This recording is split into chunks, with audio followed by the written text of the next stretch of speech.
Hello, good people of King Ivy's stream. Oh, I can't pull it up Unmute yet. myself there. But hello, everyone in King's stream. Welcome, welcome. Okay, well, this good. Oh, Okay, what? I'm gonna get this. I'm gonna get this.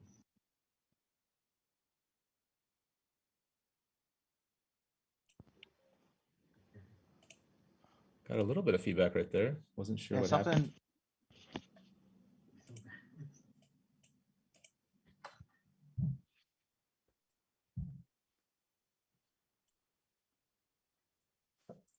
Are we back?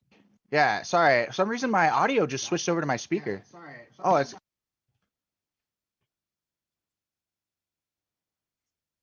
Oh, I figured it out. I'm watching the stream. I also have the stream up to take a look at the chat, so not a big deal. Whoops, my bad, my bad.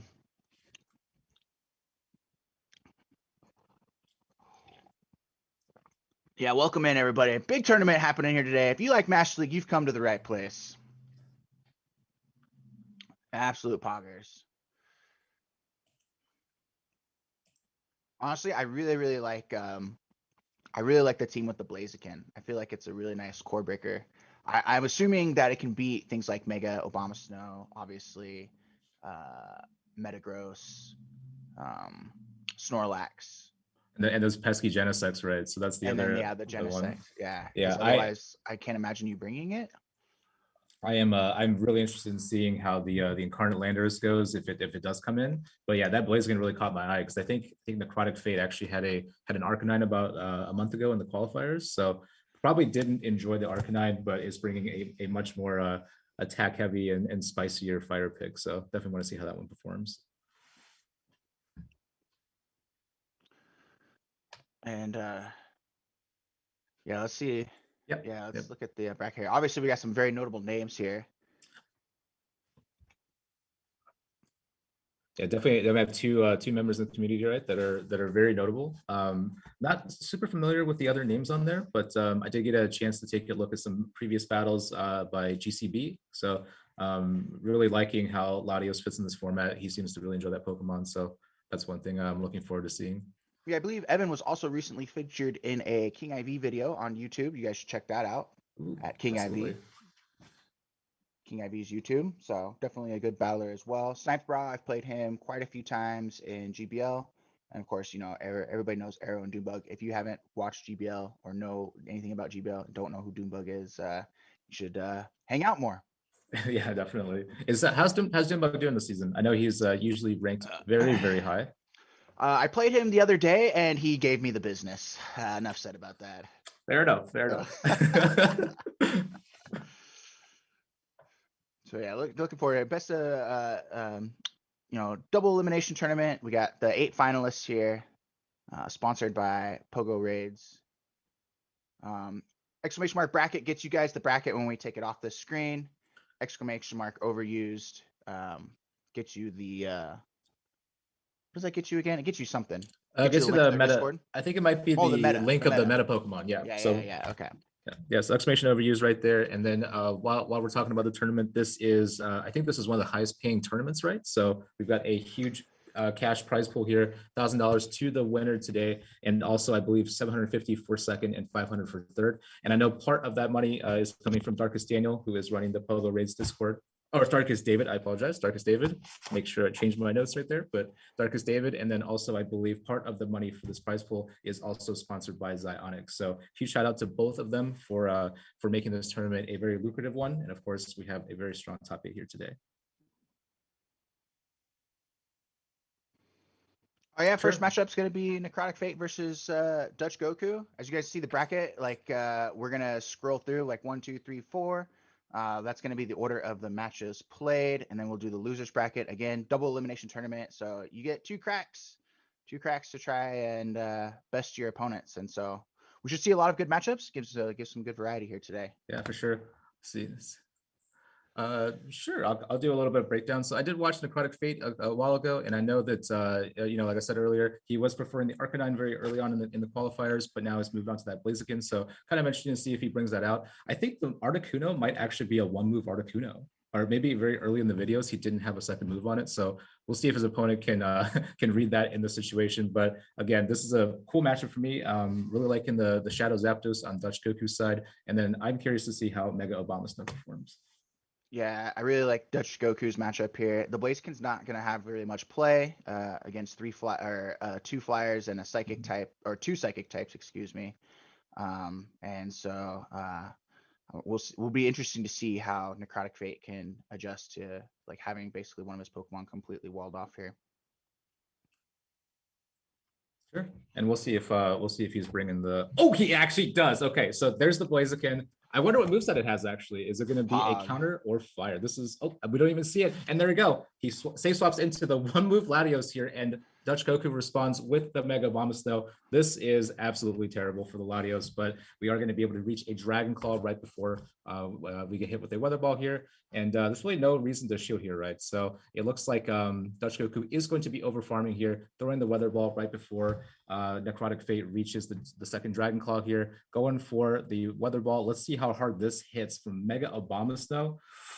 Oh, that is a painful one, and just the 1 second short of getting to that Dragon Claw. So not going to leave a whole lot of farm for this Blaziken to come back in and farm down. So right now, Necrotic Fate in a very tough position, but it looks like it's a counter Blaziken. And of course, we're going to no shield the Weather Ball Ice here. So this probably still hurts quite a bit, right, Jay? I think Blaziken being yeah. I don't know if that was resisted or not. So it was resisted, but it's a good move. And swapping into the Articuno here, this is so tough. So and again, it is the one move Articuno, as we talked about in the opener, but Zapdos has a pretty dominating matchup here, I think.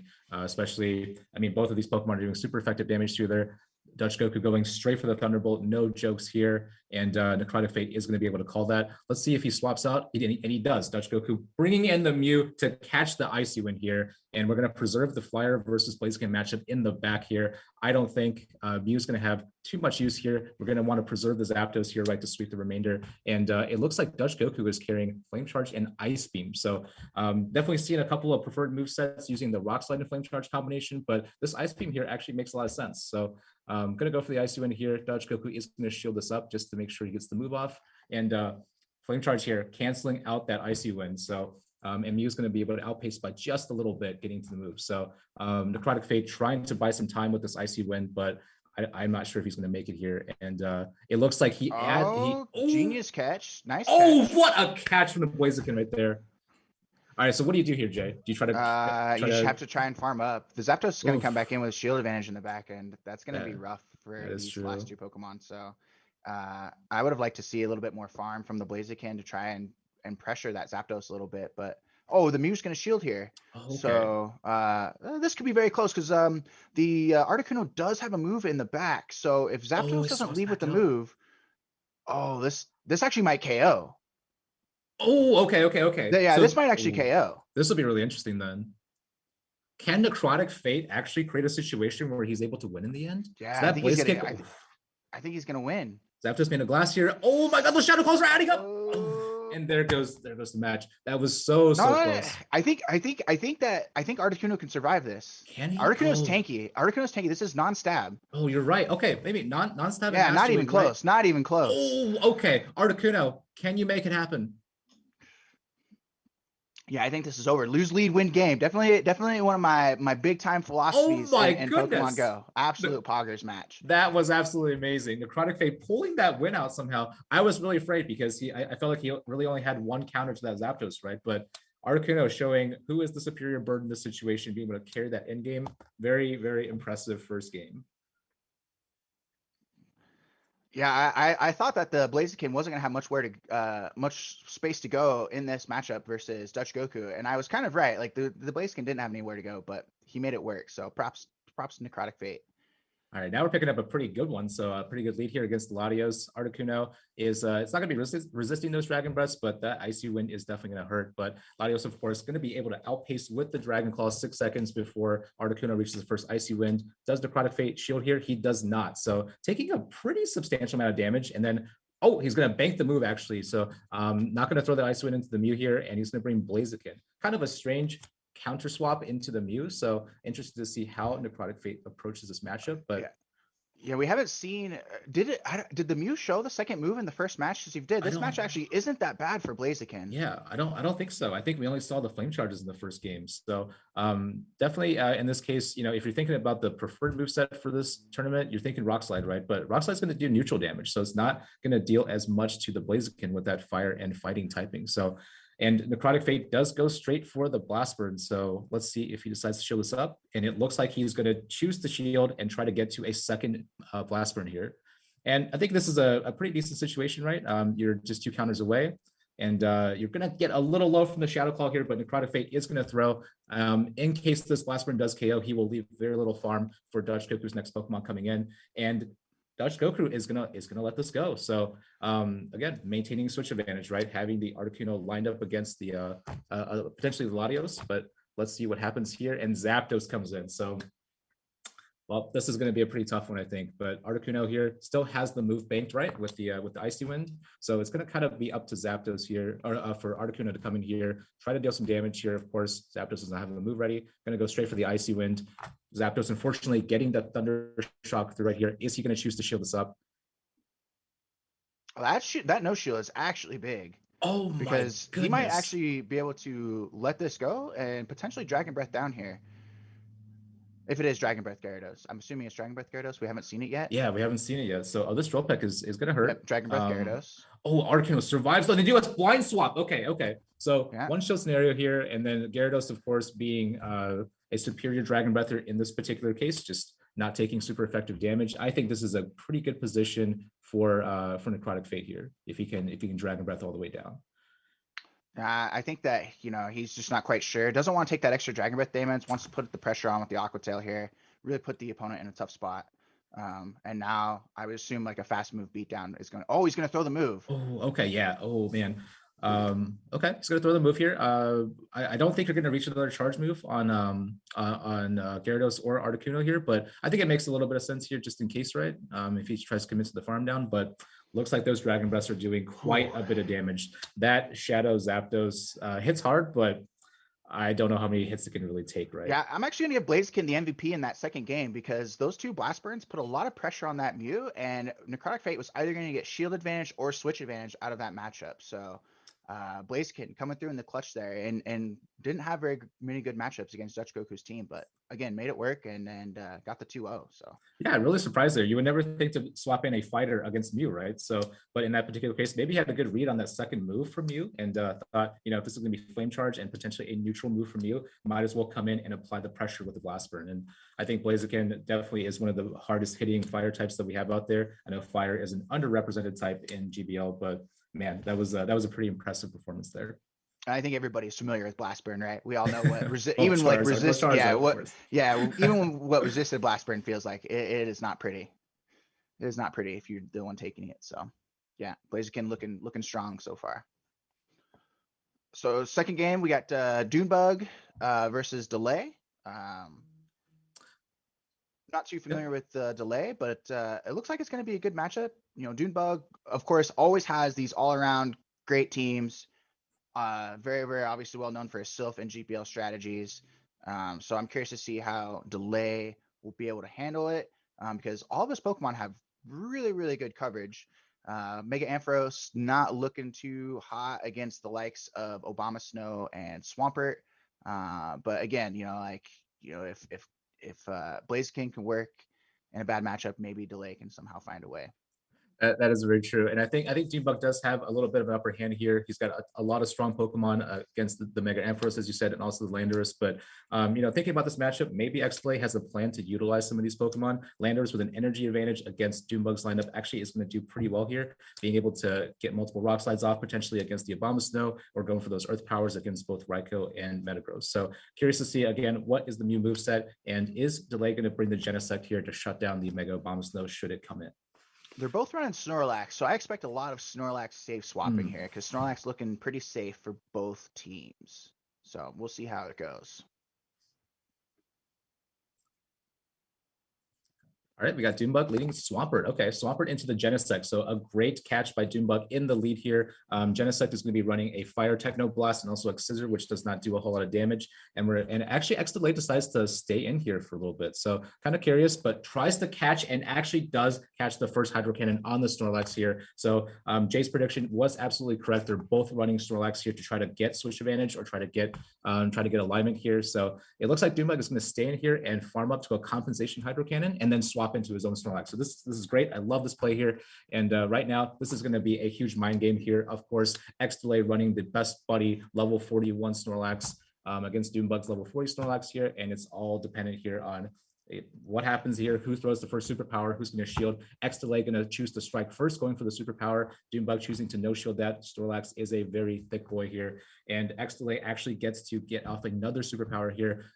I don't think Dunebug is going to actually shield this because it's not going to KO. And now we have a double debuff Snorlax here. Dunebug throwing. Oh, okay. He's throwing a body slam. I was going to say, I wonder if Delay was going to shield and then try and catch the next one because his switch timer is actually almost up here.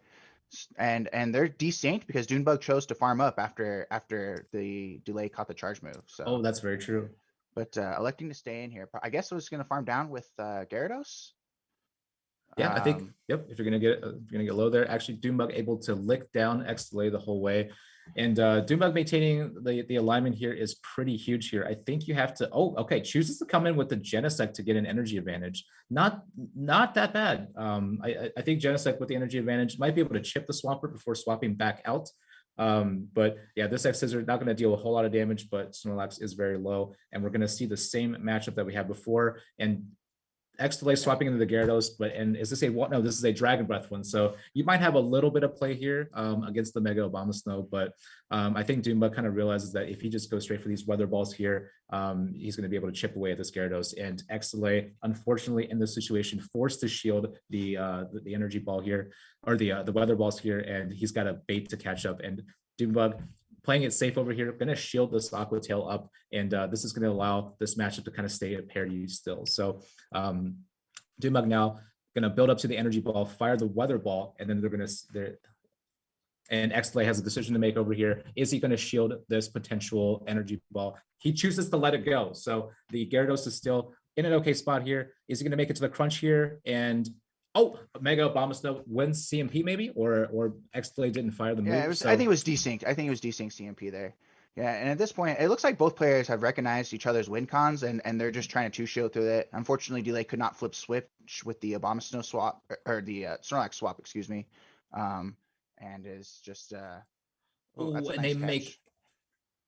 Making a very nice catch. But I do think that Delay is in a lot of trouble. This Hydro Cannon is going to do a lot. He doesn't really have like a move that's going to threaten Swampert. Swampert still has a shield, and Gyarados is 1 HP from being tapped down. So I think the first match is going to go to Dunebug here. Yeah, it's looking like it. Yeah, Dunebug with that shield still just being safe and shielding up the X Scissor here. This Hydro Cannon is unfortunately going to KO, and Dunebug keeping alignment there. I wasn't sure about the mid game right there, whether X Delay was throwing those superpowers a little bit early, but kind of understandable in that situation because they were eventually going to go pretty low. And with Snorlax, that health level that he was at when he came in, I don't know if he would have won that in the straight baiting scenario there. So really well played by Dunebug right there. Going to take the first game. Swampert being able to clean the Gyarados in the back. Yeah, that's a tough spot. Like I think that potentially a different way you could play that is to try and delay with the Snorlax, and then try and catch a move from the opposing Snorlax. Get a Techno Blast off on the Snorlax. Where it would actually have some threat, but didn't work out for him that time. Right, this is a spicy lead matchup here. X Delay making a decision to start with the Genesect, but Dunebug has the Raikou, and this one doesn't have Volt Switch. It has Thunder Shock and Wall Charge. Yeah, and I kind of like that because no threat of overtapping here with the Thundershock 2-turn move. So gonna go straight for the Wall Charge, and X Delay chooses not to shield here. And we're gonna be seeing Gyarados into a Snorlax here. So once again, a Master Premier, very common matchup here. So this is gonna be kind of energy dependent, and X Delay is gonna get to the Aqua Tail first. And of course, I'm not expecting any shields here. We're going to wait till both of these Pokemon get pretty low until shielding decisions are made. But Snorlax here having the energy advantage, of course, and we're going to see what X Delay decides to do here. I do believe that, both these charge moves are both 6 seconds, right? So Yeah, It really. the Gyarados actually has the advantage here. This is a winning matchup for the Gyarados. I'm very familiar with this matchup in Master Premier. Mhm. If the Snorlax is best buddied with 15 attack, you actually pick up a Lick Breakpoint against the Gyarados. Oh, you are right, Jay. But no Lick Breakpoint here. Granted, the Snorlax swapped first, so the energy advantage is probably helpful for the Snorlax. But like in even scenarios, the Gyarados usually wins out here. All right, and Dunebug gonna throw the body slam. Again, that energy advantage coming in huge. Will X-Delay shield here? You kind of have to shield something, right? Because you have two Pokemon that are so low, and he does go for the shield. And I think at this point you have to commit to a full Dragon Breath down. But man, those licks are adding up. He is forced to throw the Aqua Tail right there. Dunebug gonna let this go, taking that shield advantage, and then also having a little bit of extra farm from the next Pokemon coming in. So I think once again, Dunebug in a great spot here, up 2-1 shields, bringing in his own Gyarados. And he's got two Pokemon against one. And unfortunately, we're going to see the same matchup play out as we just did, except this time the Gyarados has the advantage. So here, going to probably take the first body slam here from X-Delay, but X-Delay in a very tough position right now. He does have a move banked on the Genesect. We'll see if that is able to come into use a little bit later on. So kind of like this play here of just taking the body slam here. Gyarados will reach two Aqua Tails in this situation, and he's going to go straight for them. Up to X-Delay here to figure out if he wants to use his last shield or not. But again, these Aqua Tails, very low energy costing move here. Going to see what he decides to do. He actually brings in the Raikou. So I think Dunebug has kind of realized at this point that Raikou can be sacrificed or can be used to put on more pressure. So having that two shield Gyarados in the back looks to be Dunebug's win condition here. Has the combo play ready with the X Scissor here. I really like this play here. X-Delay trying to get some shields down. I thought he was going to call it. Had to be safe there. And okay, so X-Delay going to reach another X Scissor in this case, and Dunebug's going to double shield here. So kind of flip this matchup a little bit. I really like this. And is Dunebug going to commit to potentially a Thunder Shock down? It doesn't look like he's going to reach it, so has to go for the Wild Charge here. X-Delay going to let this one go again, and Raikou unfortunately is going to be debuffed after this Wild Charge, but Snorlax might have a window here. We have a one-shield Snorlax all of a sudden against no shields, so let's see what happens here. Dunebug is going to go for the Wild Charge, of course. No reason to go for the Shadow Ball. Definitely have to shield this move. This is going to be the move that does the most damage. This game's going to be really close. This game is going to be extremely close. Oh, swaps back in and combo plays here with the Aqua Tail, but it looks like, well, the Aqua Tail here is not going to KO, right? So despite Dunebug having the Aqua Tail ready, X-Delay is gonna he's gonna need too close to two moves. This is not going to be enough energy, unfortunately, to take out the Raikou. The Raikou is going to be very, very close to the last move here, and it looks like Dunebug's going to take this match 2-0. Oh man. Oh, we got a little bit of lag right there, but oh yeah, you're right. Yeah. And Dunebug hits the Wild Charge right beforehand. So that game wound up being a lot closer, Jay, than I expected. It looked like when Dunebug had the 2-1 shield advantage that he was definitely in the driver's seat for this match. But wow, very, very impressive win. And X-Delay actually making a comeback towards the very end there. I thought he was going to be able to come back from that game. Yeah, I think that delay just had, too tough of a time with the Snorlax safe swap. Gyarados didn't really have an answer for the Gyarados either, and Dunebug doing Dunebug things.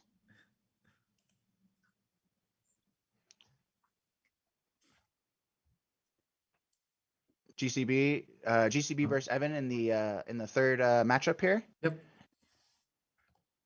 So I think I'll start. I've watched GCB play a little bit before. I know he definitely prefers playing the Latios Dragon type, but he is carrying Excadrill, and it's very interesting because in this bracket we have Excadrill v Excadrill. So we know that Excadrill with an energy advantage is going to be doing quite a bit of damage here, and I can see on Evan's side he does have some answers to it, but again, looking at Metagross, looking at Gyarados from Evan's side, even the enemy Excadrill can't go into this Pokemon with an energy disadvantage. So very curious to see if Evan is going to be able to balance this out. Yeah, I think Evan is going to be playing a lot of Garchomp and or Excadrill in this matchup because he doesn't, like, all of the rest of his Pokemon don't really handle that Zapdos very well. I really like Zapdos as a pick there. Going to resist the Bullet Punch from Metagross, obviously double super effective Thundershocks versus Gyarados, and going to threaten a lot of shields versus the Togekiss. So I expect Evan to bring Togekiss and some sort of ground type pretty much every single game, probably with the safe swap Snorlax. Oh, I like that. Almost forming a classic Master Premier line right there. Yep. Makes a lot of sense.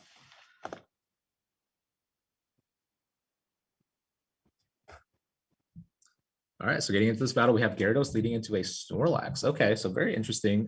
Leading almost the safe swap Pokemon in the front for Evan here, and Jay is correct making that call there. Double ground in the back, so Snorlax here is forced to stay in, and these guys are on even energy. So Gyarados looks like it's going to win CMP or throw first, and going straight for that Aqua Tail. So once again, it looks like Gyarados will have the commanding advantage in this matchup, as the Snorlax here is not best buddy. So.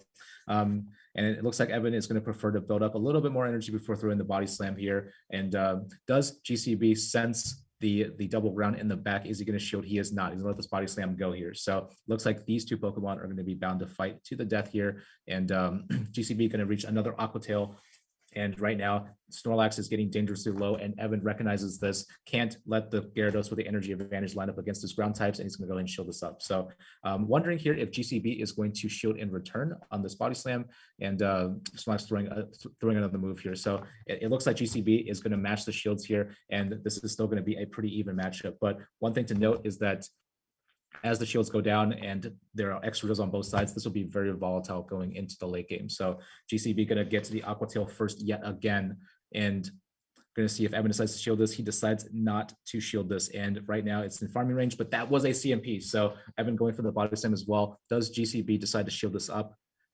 And he's going to let this go as well. So this is going to be a quick or a fast move beat down to the death, and actually Evan swaps in aggressively to his extra drill, trying to mud shot down the Gyarados. What a play here. That best buddy ribbon coming through, baby. That best buddy ribbon coming through. Able to make it to one more Aqua Tail here. This is kind of damage. Oh my goodness.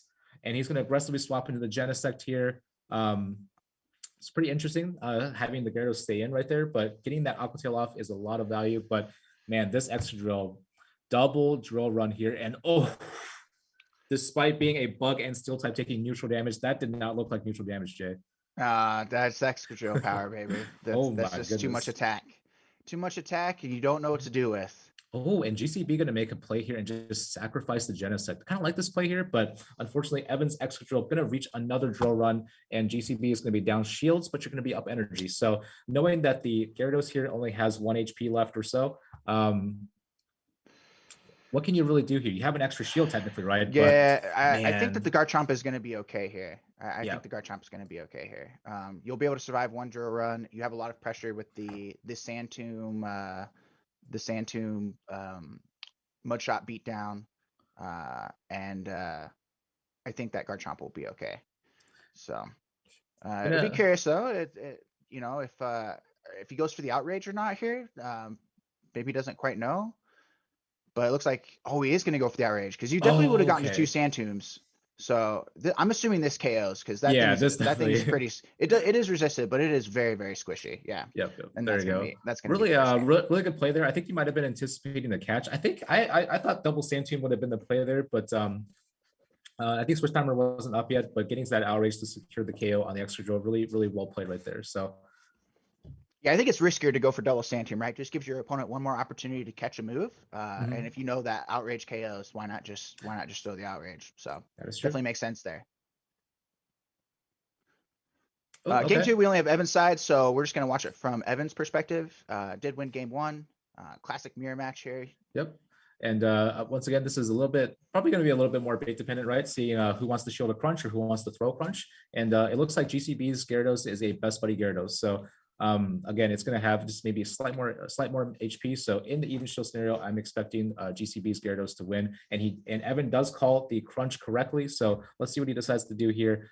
He's going to farm up a little bit more energy and actually go for the Aqua Tail bait. So you can kind of see right there from the health on these two Gyarados that Evan's Gyarados will eventually lose in an even shield Dragon Breath down, and GCB decides to call the bait there, not going to go and shield the Aqua Tail. So Evan looks like he's probably going to lose the opener here, but it might not be the worst scenario, because if you can get extra farm, this is also okay.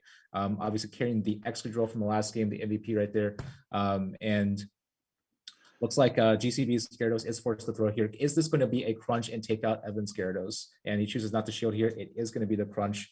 And this is going to leave it very low, but once again, GCB aggressively swapping into that extra drill, trying to mud shot down the Gyarados, and actually succeeds here. So And here, this matchup, this is going to be a pretty bait dependent matchup on Snorlax's side, but you're going to be pretty thick, going to be able to take these drill runs. Yeah, if GCB realizes it, this extra drill is actually going to be a huge problem for Evan, being up an extra shield and energy.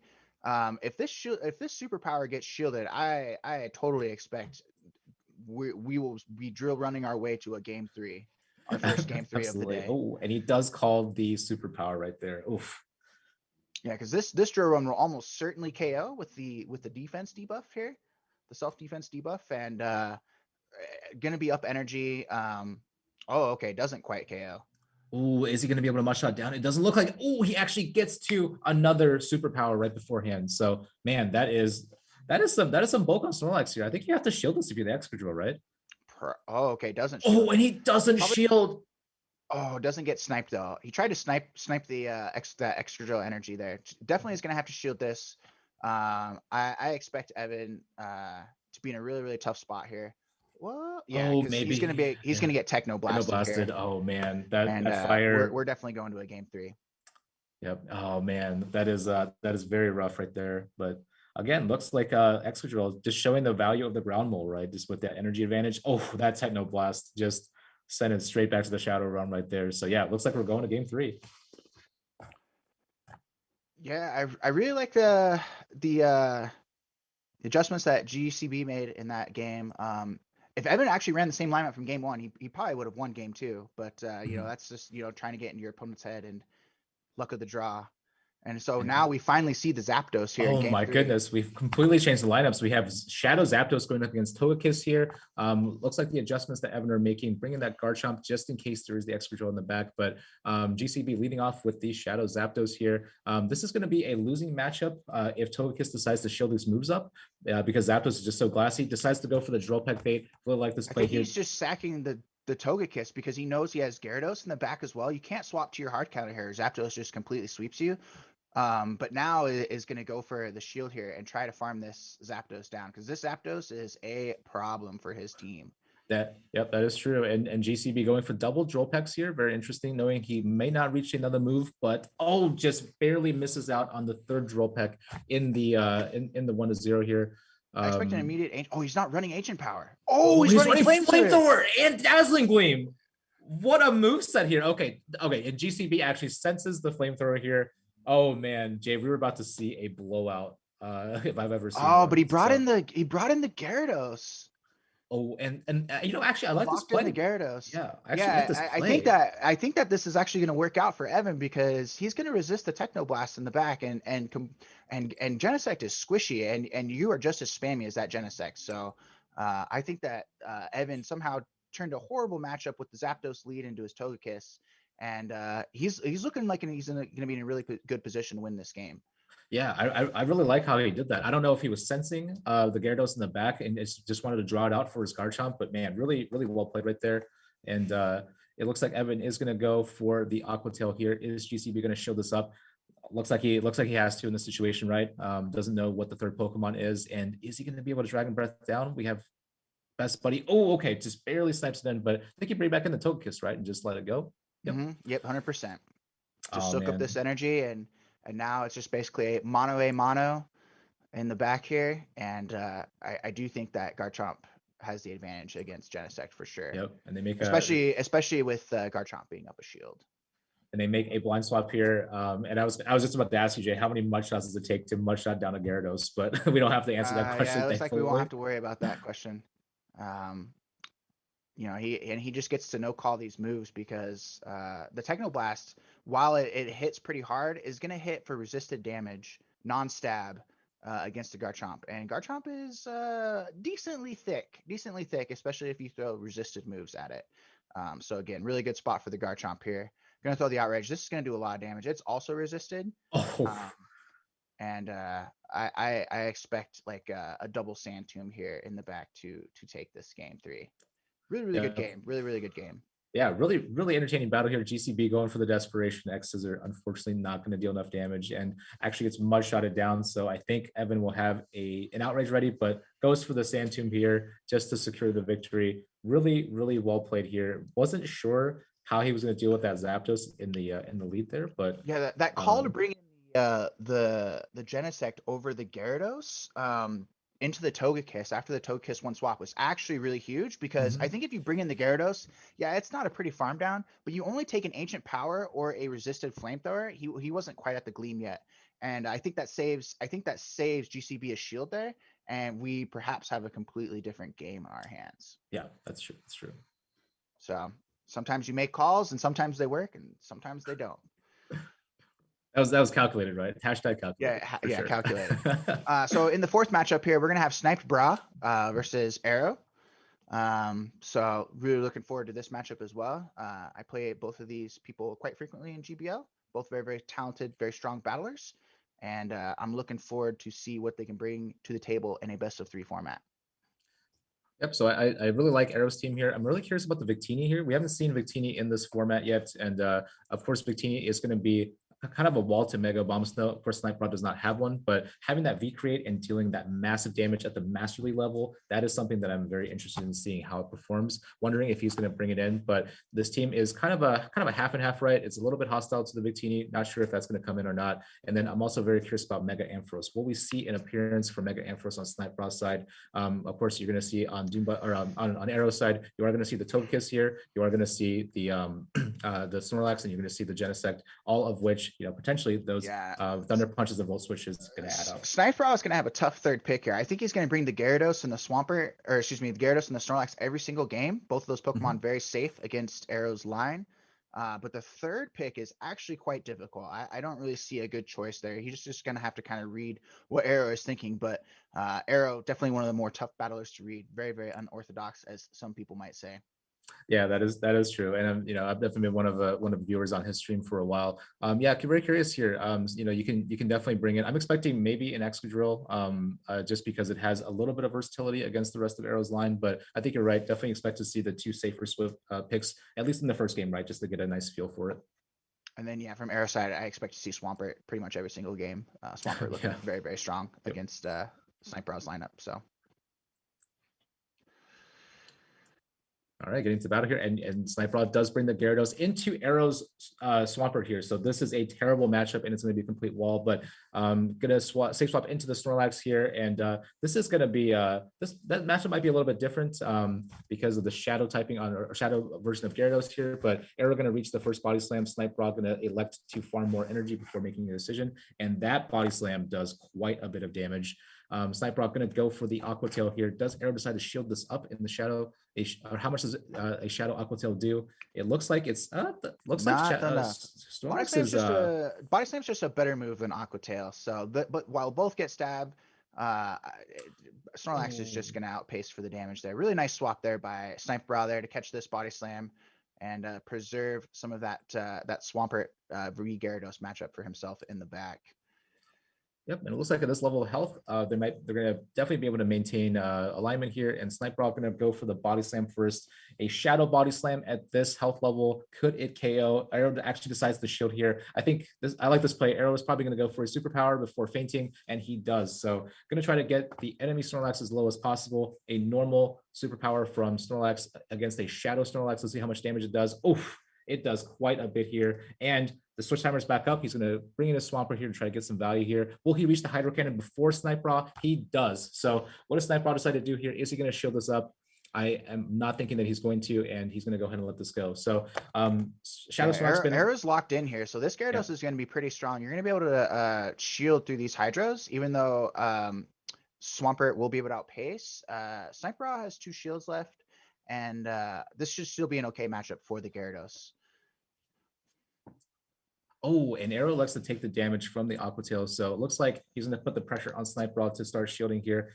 Kind of have to shield here, right? Because you have the Genesect in the back, and you don't know what Arrow has. So going to reach another Aqua Tail here. Doesn't get greedy here. Sniper is going to throw the Aqua Tail. And really nice timing. Really nice timing. Yeah. I don't know how well Genesect does against Togekiss in the back, but we are about to find out, it looks like. Yeah, it looks like it. So I wonder if it's going to be able to outpace the 2 Technoblasts, or does Sniper actually have to shield here? Because if it can comfortably pace the 2 Technoblasts, I think Sniper is going to be in a really good shape here.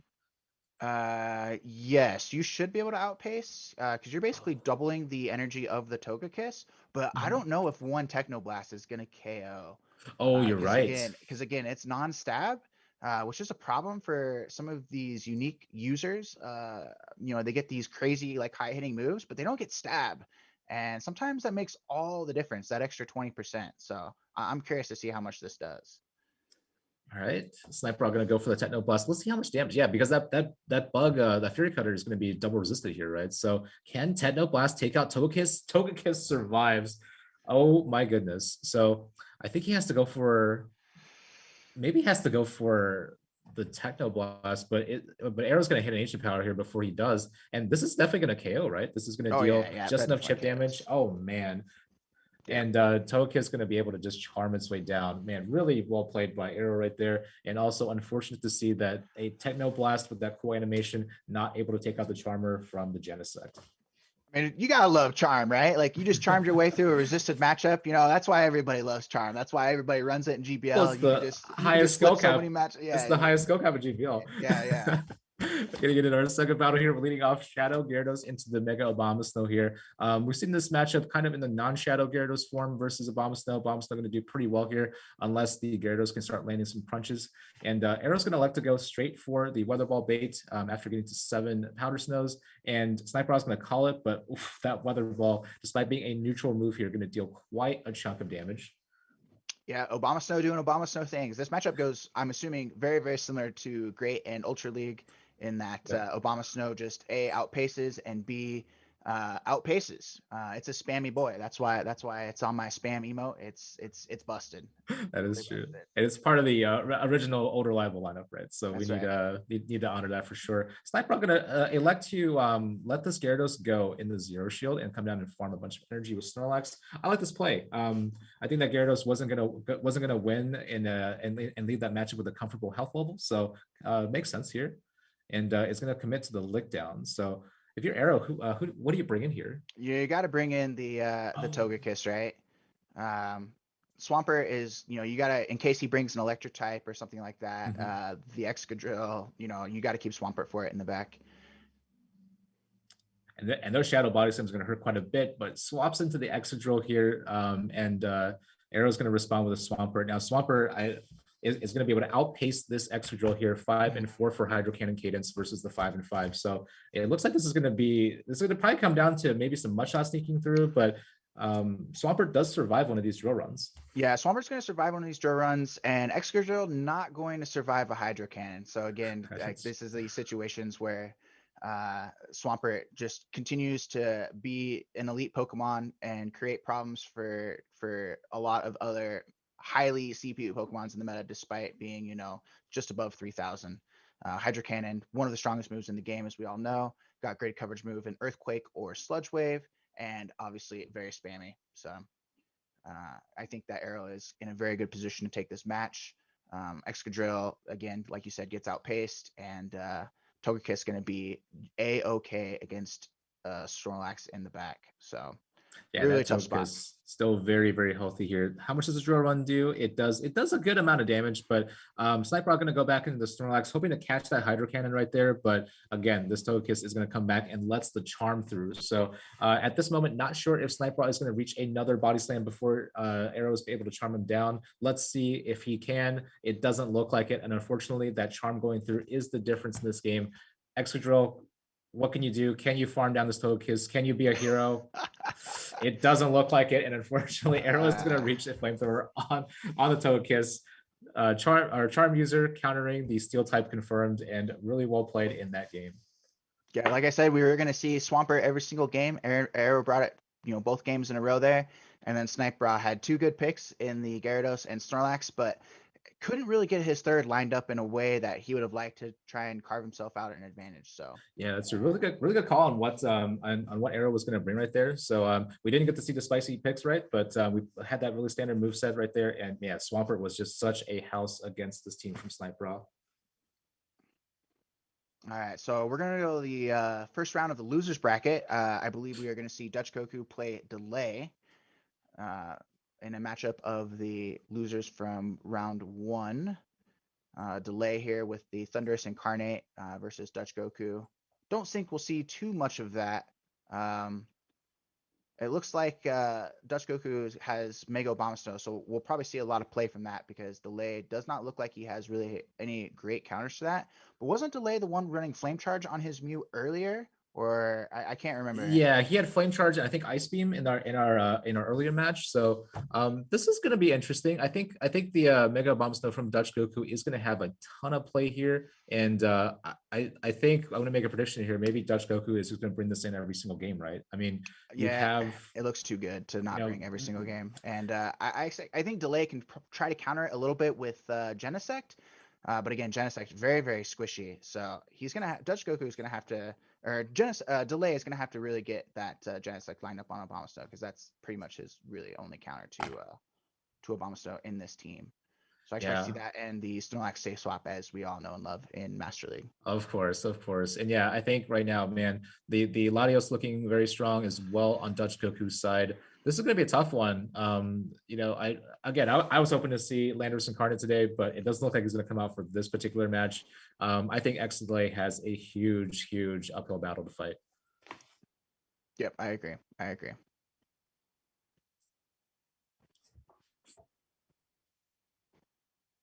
All right, let's see what these players select for their first game here.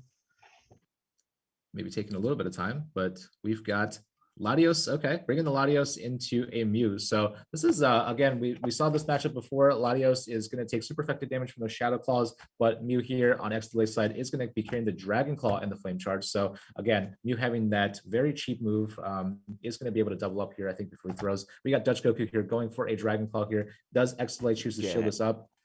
I believe Mew wins the 0, but loses the 1. Ooh, okay. So I expect Delay to just play this out in the 0 and carve himself out a shield advantage, and then we'll just play the match from here and see what they elect to do. Because yeah, Mew's gonna get to this Dragon Claw here. Oh wow! And if and Latios can only take one of these, so that's why Mew wins the 0. And I expect a farm down. I expect a farm down here from the Latios. Oh, and he actually gets there. So yeah, really good call, Jay, right there.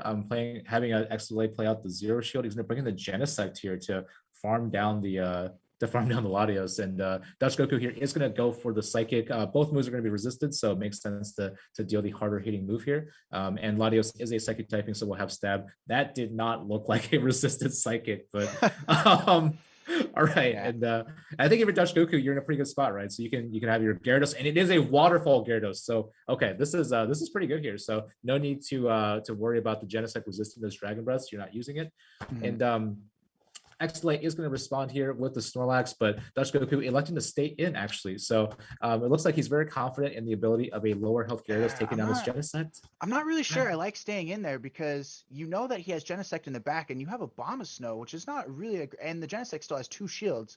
That thing is going to outspam you for days. So I'm very. Yeah, that's an interesting play there for me. He's going to build up some energy there, swap into the Abomasnow here. But now their switch timers are desynced, and he might get double superpowered here. Yeah, so X-Delay creating a good situation. You're right, Jay. Yeah, I was surprised that he stayed in as well. Maybe he wanted to get a little chip damage, but man, I think he overstayed for almost 2 charge moves right there.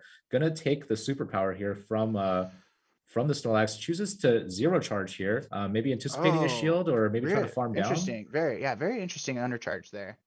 I don't think this body slam will KO with the debuff. But Delay will be able to swap out after this. So I'm curious to see if he does. Yeah, he is going to swap out. Just farm this thing. Oh, he throws the and he has the move to snipe. I thought for sure he would try to go for the farm down there, but I guess Obama is at a move there. This game is still going to be very, very close because you are going to resist all these moves as the Gyarados, and the waterfall pressure will be quite nice. I expect a shield to come up here from the Genesect because you're not going to outpace the Gyarados in the back with your low health Snorlax. So he's got to be able to get the 2 moves here. He's not going to get it. He's not going to get it. Maybe he's trying to let a waterfall through and defer it to Snorlax. I don't know what you can do here. No, his switch timer's not up. Yeah, his switch timer's not up. And I think that he is going to get outpaced. Yeah, he's got the Opto already. Dutch Goku has the Opto already. Yeah, that was a I think Dutch Goku made that match maybe a little bit closer than we wanted it to. If we just swapped in the Abomasnow right away, we would have put the Snorlax in a very tough spot because even a superpower on Snorlax, you can still come in with Gyarados and apply pressure. But really well played there by Dutch Goku in the lead here, and good call on the Latios and Mew matchup. All right, so game 2 here. We got Mew into the Gyarados. And this is Dutch Goku's Mew, so we haven't seen it yet, I don't think. And he's gonna it's be Dutch carrying... Goku. Dutch Goku's the okay. one running. I think we mixed up the Ice Mews Beam. there. Yeah. Yeah, we definitely mixed up the Mews there. Yeah, he's got the Ice Beam Flame Charge there. And this is the first time we're gonna see it, so I'm curious to see what Delay actually does here. If he respects the Mew set. He doesn't respect it. And that does a my lot of goodness. damage. Gonna bait the Aqua Tail here. I don't think Crunch would KO even if it lands, so I don't expect a shield from the Mew. Oh, the Mew does elect a shield. Okay. So maybe now you can try and win the 1 as the Gyarados. Oh, he's gonna swap out. Okay. Gonna swap out here. Double resisting the Shadow Claws. Dutch Goku is gonna have a lot of energy on that Mew and brings in the Latios. This is a good matchup for Snorlax because Lick is super effective here. Right, and it looks like overall there's not with that shield advantage that Delay has. He actually has a really strong position here with Snorlax, right? Even if the Abomasnow came in, he can still double superpower. Yeah, he's gonna have to contest with the Abomasnow in the back, but I think like neutral Mew with Dragon Claw might be able to hang with it. Well, I guess we're gonna find out. We're gonna find out here because this Snorlax safe swap here doing a lot of work for him. Dutch Goku is going to go for the 2 or go for the Psychic instead of the 2 Dragon Claws here. Maybe the 2 Dragon Claws. Shield. Oh my goodness. Shield. Gonna be able to farm down completely now. That's the green light to farm all the way down. Really that nice is by Delay. So devastating here. Oh my goodness. And yeah, has to bring in the Abomasnow here. Do you superpower here though? Yeah, I think it's a good call by X-Delay. He's going to double superpower here, and then his switch timer's back up, right? Yeah, I was gonna say, I think you superpower here, and I think you dip his Delay. Yeah, he is gonna dip here. Really preserve this Snorlax. Wow, what a catch! Catches the Weather Ball on the Gyarados. You just let this go. Yeah, this is just basically a 3rd shield here. You just let this go, and then he's gonna wait out the switch timer and bring in a Pokemon. I expect the Snorlax to come back out here because he knows that his opponent has Mew. We've seen at least one move from the opposed. Oh, he's gonna bring in his own Mew. Elects to bring in the Mew. Very interesting. Maybe thinking to retain the Snorlax in the back with because it is a little bulkier and it has a decent matchup given the moveset. Yeah, you're gonna resist those Shadow Claws, right? And super effective licks. So I guess that does make a lot of sense. Dutch Goku gonna farm up. Oh, okay. Comes in and snipes with a flame charge here. If you're X-Delay, do you let this go? I think you do. I think your win condition is Snorlax with the shield. The Abomasnow is almost taken out. Gonna flame charge. Oh, loses CMP. This is huge. Yeah, that is pretty big. Doesn't KO though. Oh man. Yeah, I do think that this is okay. I think that you just throw this here, you insta swap into the Snorlax, and then you just shield through, lick down, shield through, and superpower in the back. Yep, and that's gonna be game. We're gonna go to game 3 here. Very, very good match. Oh man, and it has superpower already. Yeah, that was looking very close. Abomasnow is gonna win the CMP, but yeah, you're right. He's got the X-Delay does have the shield here. Man, these are some crazy battles that we're seeing so far. Yeah, the lick safe swap there worked out really well for Delay. He had 2 Pokemon. Dutch Goku had 2 Pokemon weak to Snorlax there, so that worked out quite well. And he also shielded the Psychic too, which I thought was very big because that would have done a lot of damage and definitely a good use of his shield there. I think in that situation, as a Latios player, maybe go for the double Dragon Claw instead, just to guarantee the chip damage, maybe. But yeah, and it puts a lot more pressure on the Snorlax to throw. But what ended up happening there was that he just got farmed down, right? So.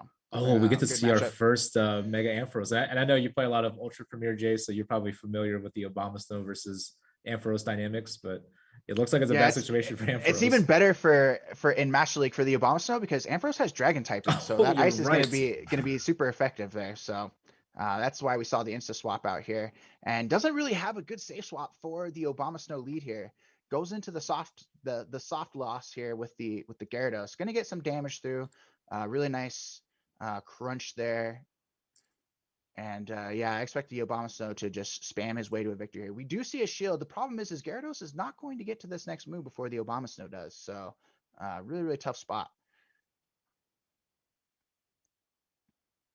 And a little bit surprised that Dutch Goku isn't preserving the Abomasnow here because it has such great matchups against two Pokemon, right? But again, I think because he does have the Latios in the back, expecting that to take out the Ampharos instead.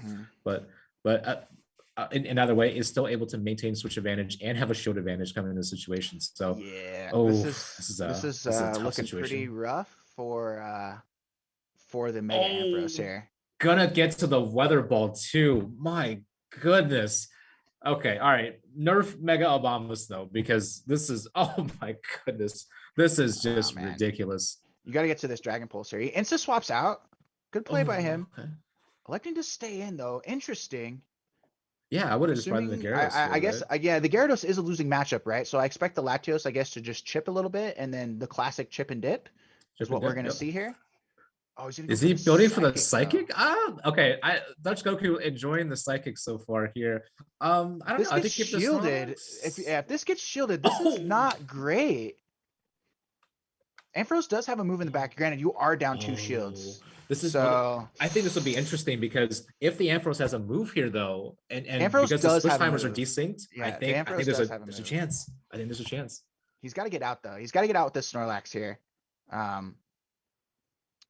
Needs to threaten a shield here. Probably gets a shield here. And then I think you insta swap and try and throw your move as the Ampharos. And if you get a CMP with the swap, it's actually quite good. Oh, switch timers up. He's going to go for Thunder Punch here. Is this... Not sure if that was CMP, but going for the Thunder Punch here. Nah, he threw a Waterfall. It wasn't CMP. But I think that if he tries to Waterfall down, he's going to get off another Thunder Punch. Yeah, he does elect to throw here. Oh, okay. Going for the crunch here. Probably clicked on it by mistake. I think Octail would have been enough right there, but gonna KO this, and unfortunately. Yeah, I think Dutch Goku has this matchup here. This Aqua Tail is just gonna do a little bit too much damage. Going for the crunch instead, though. Interesting. Definitely Aqua Tail would have been enough there. He had the Latios in the back. Really nice play by Dutch Goku. Delay took a risk there with the Mega Ampharos lead, and unfortunately, it did not pay off for him. Yeah, it did not pay off. But it's nice to see that though in the lead. But man, going up against Mega Abomasnow with double weakness in that line, definitely saw some power right there. And yeah, that's really well played right there. Dutch Goku is going to be able to move on into the second round of losers bracket, and I do believe that Delay is going to be done. But really valiant battles here. Brought probably the spiciest team out of the 6, right? Seeing some cool Landers action and Mega Ampharos action, but that is going to be a tournament for him. So yeah, it looks like we're gonna go to the second matchup of round 1 in the losers bracket. GCB versus Sniped Bra. If we can go ahead and pull up the teams again, we'll do a little quick analysis there. So Snipe Bra, it's got that Shadow Gyarados, Shadow Snorlax combo. Kind of makes his team not very thick. So that I always prefer the thickness when it comes to battling Pokemon. But maybe Snipe Bra can make it work here. Yeah, his lineup is incredibly glassy, but one thing I like about it is I like on the previous battle, Jay, you were talking about Snorlax coming in as a safe swap and having that lick damage, but man, you look at GCV's lineup and you're seeing a Mew and you're seeing a Latios, and then there's also the Gyarados. That Shadow Snorlax is going to be able to really threaten, and both of these trainers have Excadrills in the back. So will we see an Excadrill versus Excadrill violence one-on-one action? So kind of curious about that one as well. Yeah, Sniper got the best buddy Excadrill. I don't know if that gives you anything, or if he just did it to try and get a couple extra health on his Excadrill. But GCB electing to best buddy the Gyarados. That prevents the potential extra lick damage coming from the Snorlax safe swap, and allows you to really keep control of that matchup.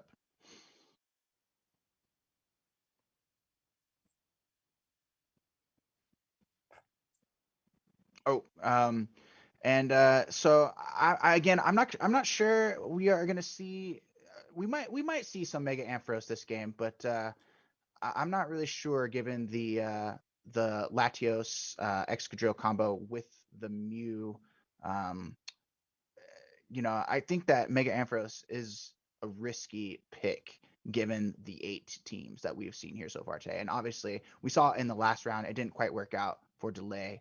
I'm not sure it's going to you'd have to get some really solid alignment with it. And Yeah, that's true. And I think GCB's Gyarados is the Dragon Breath one. So we'll see if he does bring it in. So even then, you're still going to take some super effective damage there if you're trying to farm down or something like that. So kind of it does feel like a very risky pick here.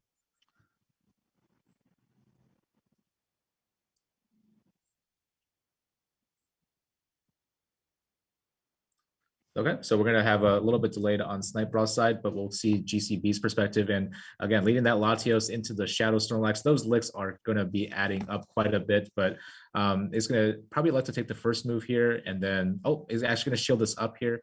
And these body slams, stab Shadow Snorlax body slams are going to do quite a bit. So is he going to go for the Dragon Claw, or will he try to build up to a Psychic? Looks like he's going to elect to go for the Dragon Claw instead.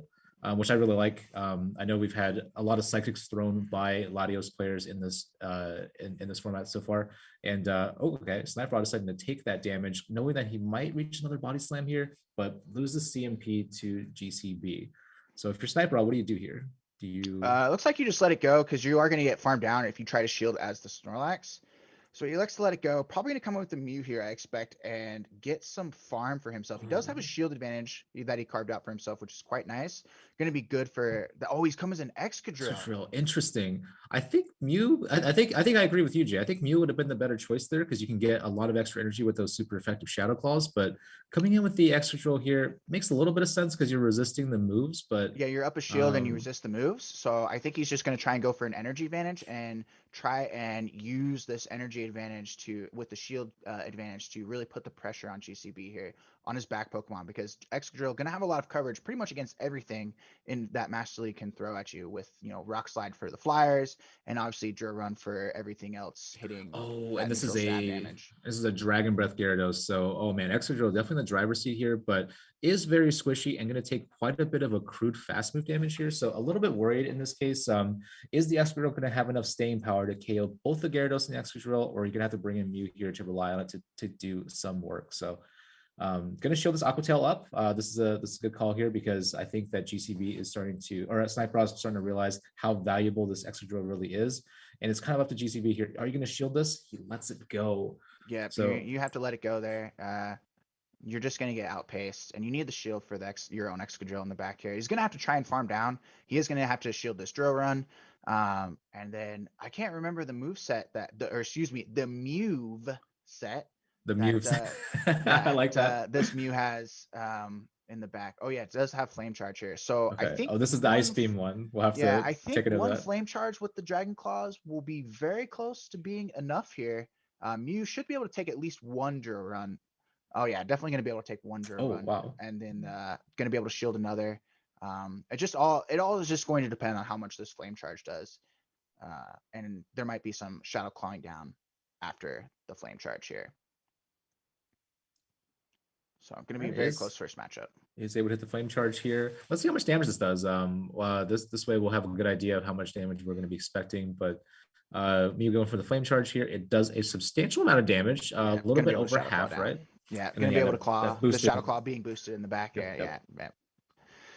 GG. I'm not the biggest fan of non-stab users on Pokemon, but Mew definitely causes a lot of problems regardless of the league that you're in. So. Okay, so we're going to say this. We're going to see the same lead matchup as we did in the previous game. So bringing the Latios again into the Shadow Snorlax, will we see this unfold in the same way? And it looks like the Gyarados has been swapped out on the GCB side for his own Mew. So this is going to be a pretty interesting one. I think he realized that the Gyarados in the previous game didn't have a whole lot of play against that backline Excadrill. So I think GCB is expecting the Excadrill to be there as well this game. Yeah, I wonder if this time, if GCB will just try to win this in the 0 now that Snorlax has tanking a move, because last time he shielded one of these and his energy is, he's still going to shield. Okay. I think that Latios, because it wins CMP, would win the 0. And you could either win switch advantage or maintain your own shield advantage, which is, shield advantage being primo on a Pokemon like Excadrill. But elects to go down the shield here, and we're going to see the exact same scenario that played out in the game 1. But it looks like GCB trying to insta swap into his own Mew here. Oh, okay. And what does Snipe Bra do? Is he going to stay in and gamble on the moveset, or will he swap into his own Mew? It looks like you don't want to bring in your own Mew in a shield disadvantage situation. So this might actually work out really well for GCB. is definitely going to take a draw run over here, but has the identical moveset actually on his Mew, a Flame Charge and Ice Beam, but Snipe going to aggressively swap into his own Mew, and this is going to be an interesting situation here. I'm not sure about the Ice Beam there. Flame Charge probably does a little less damage, but at least you would ramp up your super effective Shadow Claw here, and put some pressure on this Mew. But maybe he's got the calculations figured out and I don't. So perhaps the Ice Beam more aggregate damage in that situation. And GCB electing to let his Mew go. I know he is down a shield. Looks like he's probably might bring in the Latios here and then try to gamble, but man, this is a tough spot to be in when you're down a shield. Yeah, he is going to bring in the Latios here. Going to be able to reach the Dragon Claw potentially before, and he does. So I think in this situation, the 2-shield extra drill is going to do a lot of work here. Oh, but he's going to elect to shield. Very, very interesting call there. Wants to make sure that he gets, sees the back Pokemon and gets a move off here. But this actually might give GCB, he's going to shield. Give GCB a window here, but now that window looking like it slammed shut because this draw run will most likely KO, stab, super effective, high attack Pokemon. See you later, extra draw. Oh my goodness. Yeah, that like I said earlier, was the extra drill on extra drill violence, right? And that was not a very nice ground rule to ground rule interaction. So yeah, really, really well played by Snipe. It looked like there were some situations where GCB could have pulled that one back out, but yeah. I'm curious there. Like, I think that we could have made an adjustment there as GCB to not shield the Latios and just try to win the 0 because, like I said, you do outpace the Snorlax. Actually, you would CMP tie to the second move, right? And that would put a lot of pressure on the Snorlax to shield. But maybe there's something that GCB was, contemplating that, obviously I get to see all 3 Pokemon, so I get to make all the perfect calls, right? But that's true. It definitely would have been an adjustment that I think I would have liked to have seen. Yeah, I really like that in the future for playing Snorlax against Latios in that particular situation. So we might see that matchup again down the road. I know Necrotic is definitely carrying it, and then of course Dutch Goku moving on as well. Who's the sponsor? Who's the sponsor of this tournament? It is sponsored by Darkest David and hosted by Pogoraids. They do these Master League tournaments quite often. As far as I know, this is the biggest prize pool for a tournament format to date, with $1,000 going to the winner, $1,000 USD going to today's champion, 750 for second, and I believe 500 for third. Is that right? Yeah, that is correct.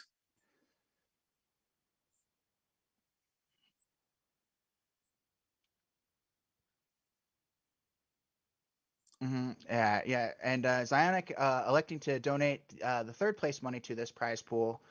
So shout out to Zionic as well for his generosity to contributing to the community. Thank you very much for that. And yeah, that is a lot of money. 2K purse.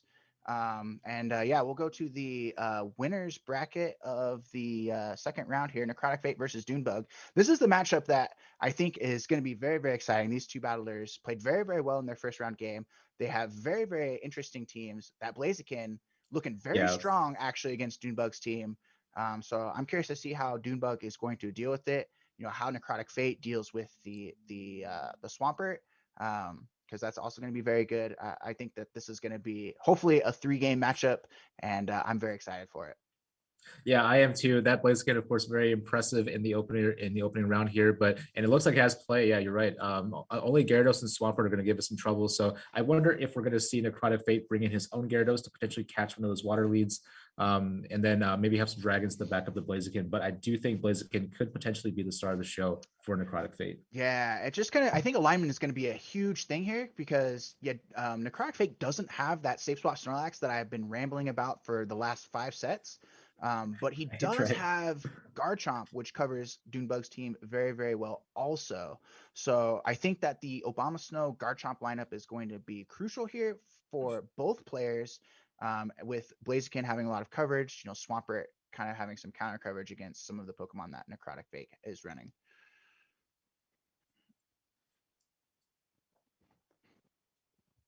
There we go. And of course, Dunebug bringing that Gyarados and catching the Blaziken in the lead. This is a very good scenario for Dunebug. And let's see how Necrotic Fate responds with that. It looks like he is bringing Latios and Double Dragon in the back. And this is a 1-move Latios. So Gyarados is going to be able to outpace to the Aqua Tail, but not to the Crunch. And he's electing to stay in against the Blaziken. So Gyarados going to take this Dragon Claw here. It's not going to deal too much damage. And as we predicted in the beginning, he might be bringing double water. So has the Snorlax and the Swampert to both address the Blaziken in the back. So at this moment, when Snorlax comes into this matchup, the Blaziken has really not many places to go here. So Yeah, Necrotic Fate. The Snorlax will take super effective counter damage, right? But it all depends on how much Body Slam is going to do. I expect Dunebug Snorlax to leave this matchup with enough energy to throw not one, perhaps two Body Slams against the Blaziken, because it's tough to farm down a Snorlax in any league, even when you're doing super effective damage to it. So Blaziken definitely going to need to get some energy here. It looks like Necrotic Fate waiting the switch timer out. Gonna bring back in the Blaziken to counter down. And you are right, Jay. Those counters do not look super effective. And Dunebug is very likely he's definitely gonna reach at least one body slam here, but may be able to outpace to a second one. And let's see if Necrotic Fate commits to the counter down. And Dunebug is gonna be just nice. one counter short of the second body slam. But now you're in a tough spot because especially if you're Dunebug, do you bring in the Gyarados? Do you bring in the Swampert? Looks like he's going to bring in the Swampert. Gyarados is super low health. This is a huge call here because this makes Blaziken throw Blast Burn rather than like the Blaze Kick, which would probably do enough to put the Gyarados in farm down range, and is going to get outpaced by the Swampert here. This is a big call here, whether to shield or not. Dunebug looks like he's going to charge up that Swampert to max energy there. And of course, Dunebug, an elite counter, an elite battler, top of the leaderboards every single season, not falling for that, what could have been a blast burn. Definitely had the energy of the Blaziken locked in there and did not shield. So it's just going to be a call here. It's just going to be a call here of whether or not you shield the EQ. It looks like Dunebug electing to hashtag never bait. I'm a big believer in not baiting, and good shield there from the Garchomp. It has the move banked on the Gyarados to come back in. I think that was a really good call coming in with Swampert. Maybe a read by Dunebug, and in case there was a Garchomp in the back, retaining this Gyarados matchup for an even more dominant one, forcing the Necrotic Fate to have to go for the nuke in order to win. Yeah, and I think that Dunebug is going to take this matchup because you bet. Oh, okay. He lets lets it go, but I think the EQ will KO the Garchomp from this range. So you would need two moves there. Sandtomb, I don't even think is enough on the first one. So GG's to Dunebug. Very well played. Good call coming in the Swampert there up a shield and not the Gyarados, because that cost the Blaziken more energy, and I think that the Garchomp in the back would have eaten Swampert alive, even though the Swampert was up a shield. So very well played. Yep, really, really well played there. Let's see what happens in game two. Any adjustments on the Necrotic Fate side? Is he going to be leaning on the Blaziken still? And we're going to be seeing a Latios come into a Gyarados. So losing matchup for Latios. And it does look like Necrotic Fate did bring back the Blaziken. So this is a really interesting situation here. It is a one move Latios, but all you're going to need is the Dragon Claw. Dunebug actually swaps out into the Metagross here. Okay. So because this isn't Waterfall, this is not as comfortable of a matchup for the Gyarados as you would get with a Waterfall. Waterfall handily wins this matchup, but because you don't have Waterfall, you actually have to throw Crunch here, and it's going to cost Necrotic Fate some shields if he's going to want to win this matchup. Yeah, because the Metagross should be able to potentially reach another move right before we get to... the Metagross can reach another move, and he's going to be able to tank one as well. Oh, man, and Dunebug calls it here. Now, what do you do if you're Necrotic Fate? So obviously a Meteor Mash coming in. He looks like he is going to invest the first shield here to match Dunebug's shield. And are we going to go for Crunch again, or are we going to go for a bait? It looks like Necrotic Fate will go for the Crunch once again. So I think maintaining alignment here is good for Necrotic Fate. We see the Blaziken in the back against the Mega Abomasnow, and yeah, that does a ton of damage. But you're right. Yeah, I think we're going to go to a game 3 here because Necrotic Fate was able to maintain his switch advantage here. Because the Blaziken is going to absolutely eat that Abomasnow alive. And I definitely expect a game 3 here from these players.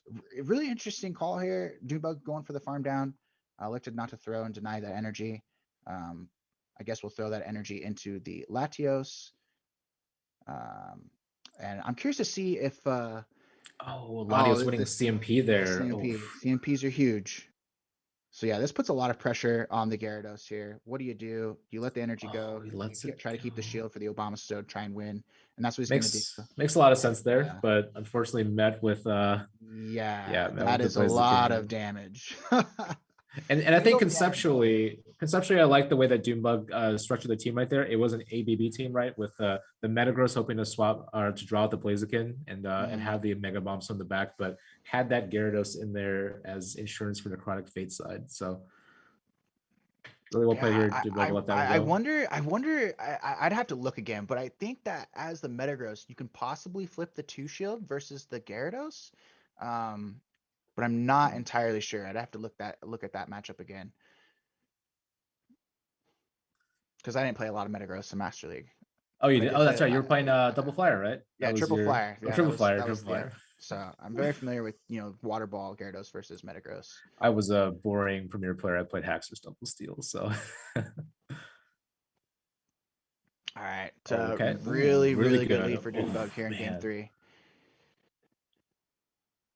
Okay, gonna Definitely swap. gonna Oh, have to insta swap. swapping directly into the Blaziken here. Okay, very interesting. Yeah.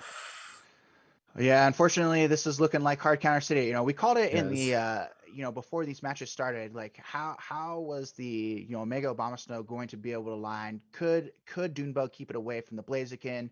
Could Necrotic Fate keep his Garchomp away from the Obama Snow? And it looks like that scenario is playing out here in the most critical game, game 3.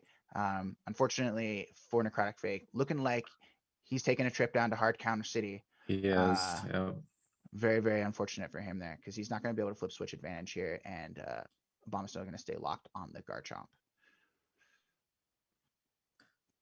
But maybe Necrotic Fate can make some crazy catches, but definitely a very uphill, tough situation if you're Necrotic Fate. Dunebug, one of the best players in the world, and this is not a situation that you want to be in, even if you are playing the worst player in the world. So. Oh, and electing to let the both charge moves come in from Swampert. I think this is probably correct, but gets sniped down by the Gyarados. I think Dunebug just piling it on right now. You've got a 2-shield Gyarados against the rest of the world in this particular situation. Man. Yep. GG's. I think I hope there might have been to have the Garchomp maybe farm down that Swampert, but that is so tough to be able to do. Maybe if you came in with the Abomasnow and you could land an outrage on it and deal some chip damage, that might have done something. But man, this is a tough game 3 to watch. And yeah, Dunebug in the driver's seat here doesn't even need to care so much about this crunch. Has the full health Abomasnow in the back and still able to reach the harder hitting charge move here. Yeah, maybe he could have done something there with his own Gyarados safe swap in that situation, but yeah, the Blaziken safe swap obviously not super safe against a Swampert, and sometimes you just make calls, and sometimes they work, sometimes they don't. That double water line just so punishing, and you absolutely needed the Blaziken too, right? You couldn't really leave home without it. I guess technically speaking, if you wanted to try, you could maybe bring in Metagross to counter the Mega Bomb Snow, but that's not a good situation in the water anyways. So yeah, really tough battle right there. Really well done by Necrotic Fate. Obviously showed us some really spicy picks, but looks like Dunebug is going to be moving on after this matchup. And I think Necrotic. I think Necrotic Fate actually Necrotic staying Fate is in. still gonna have a That's chance. right. Yeah, because that's he's dropping down into that was the winner's Snipe bracket. Brawl. Yeah, That's right, winner bracket. All right, so looks like we're going to go to the second round of the winner's bracket, Arrow versus Evan. Arrow with the fancy Victini, and going up against Evan with another Garchomp user, the second Garchomp user in this field of 8. And of course, he has a Togekiss. Both players, these are the two players running Togekiss. Perhaps we'll see a mirror, some extra moves, faster denial, things like that. And of course, Arrow having Mega Abomasnow, which covers a lot of Evan's team here. Yep, and I think Mega Abomasnow definitely looks really strong here. Now, is he the one with the moveset with the flamethrower and Dazzling Gleam? I think so. Okay, because I don't quite remember. Yeah. I thought that might have been Arrow, but yeah, it could very well be. And I expect to see Mega Abomasnow a lot here in these 2 or 3 games. Yeah, for sure. And then we might even see some Swampert come in from Arrow side as well. Main reason I bring up the Togekiss point is that the Togekiss with the Ancient Power, of course, going to have the advantage in that matchup in case they get the boost because they are going to reach that charge move first. So kind of curious how either player wants to approach this. But yeah, if I'm Evan, I'm going to definitely think about not bringing Garchomp here. This looks like not a great environment for it. Unless you want to 5-head it and try to bring it in and hope that Arrow's not bringing the Abomasnow or the Togekiss. Yeah, I guess chat is telling me that it is Evan with the double nukes Togekiss. Oh, So okay, great. very, very interesting. That will definitely play a major factor in the mirror match because Arrow gonna outpace the moves, have a chance to roll a boost, and put a lot of shield pressure on the opposing Togekiss if that's a matchup we end up seeing.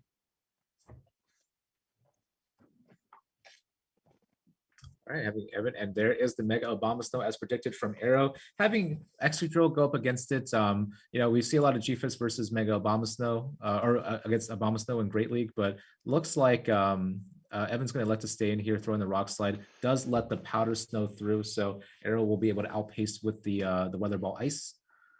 And Yeah, this Rock Slide. I was actually going to make note of that as well. The fact that Arrow got that extra one through, it makes it so it's impossible for Evan to ever catch up if he was able to slip his own through and deny Arrow. So really, really nice play by Arrow there, getting those extra fast moves. Safe swap Snorlax, you know it's coming. If you have somebody running Snorlax, they're always just going to run it as a safe swap. And interesting matchup though to bring in the Genesect. Yeah. Is Evan going to shield this Technoblast? Looks like he's not gonna shield. So very interesting. That does a ton of damage, despite being the a non-stab move. And is Arrow gonna commit to the Fury Cutter down?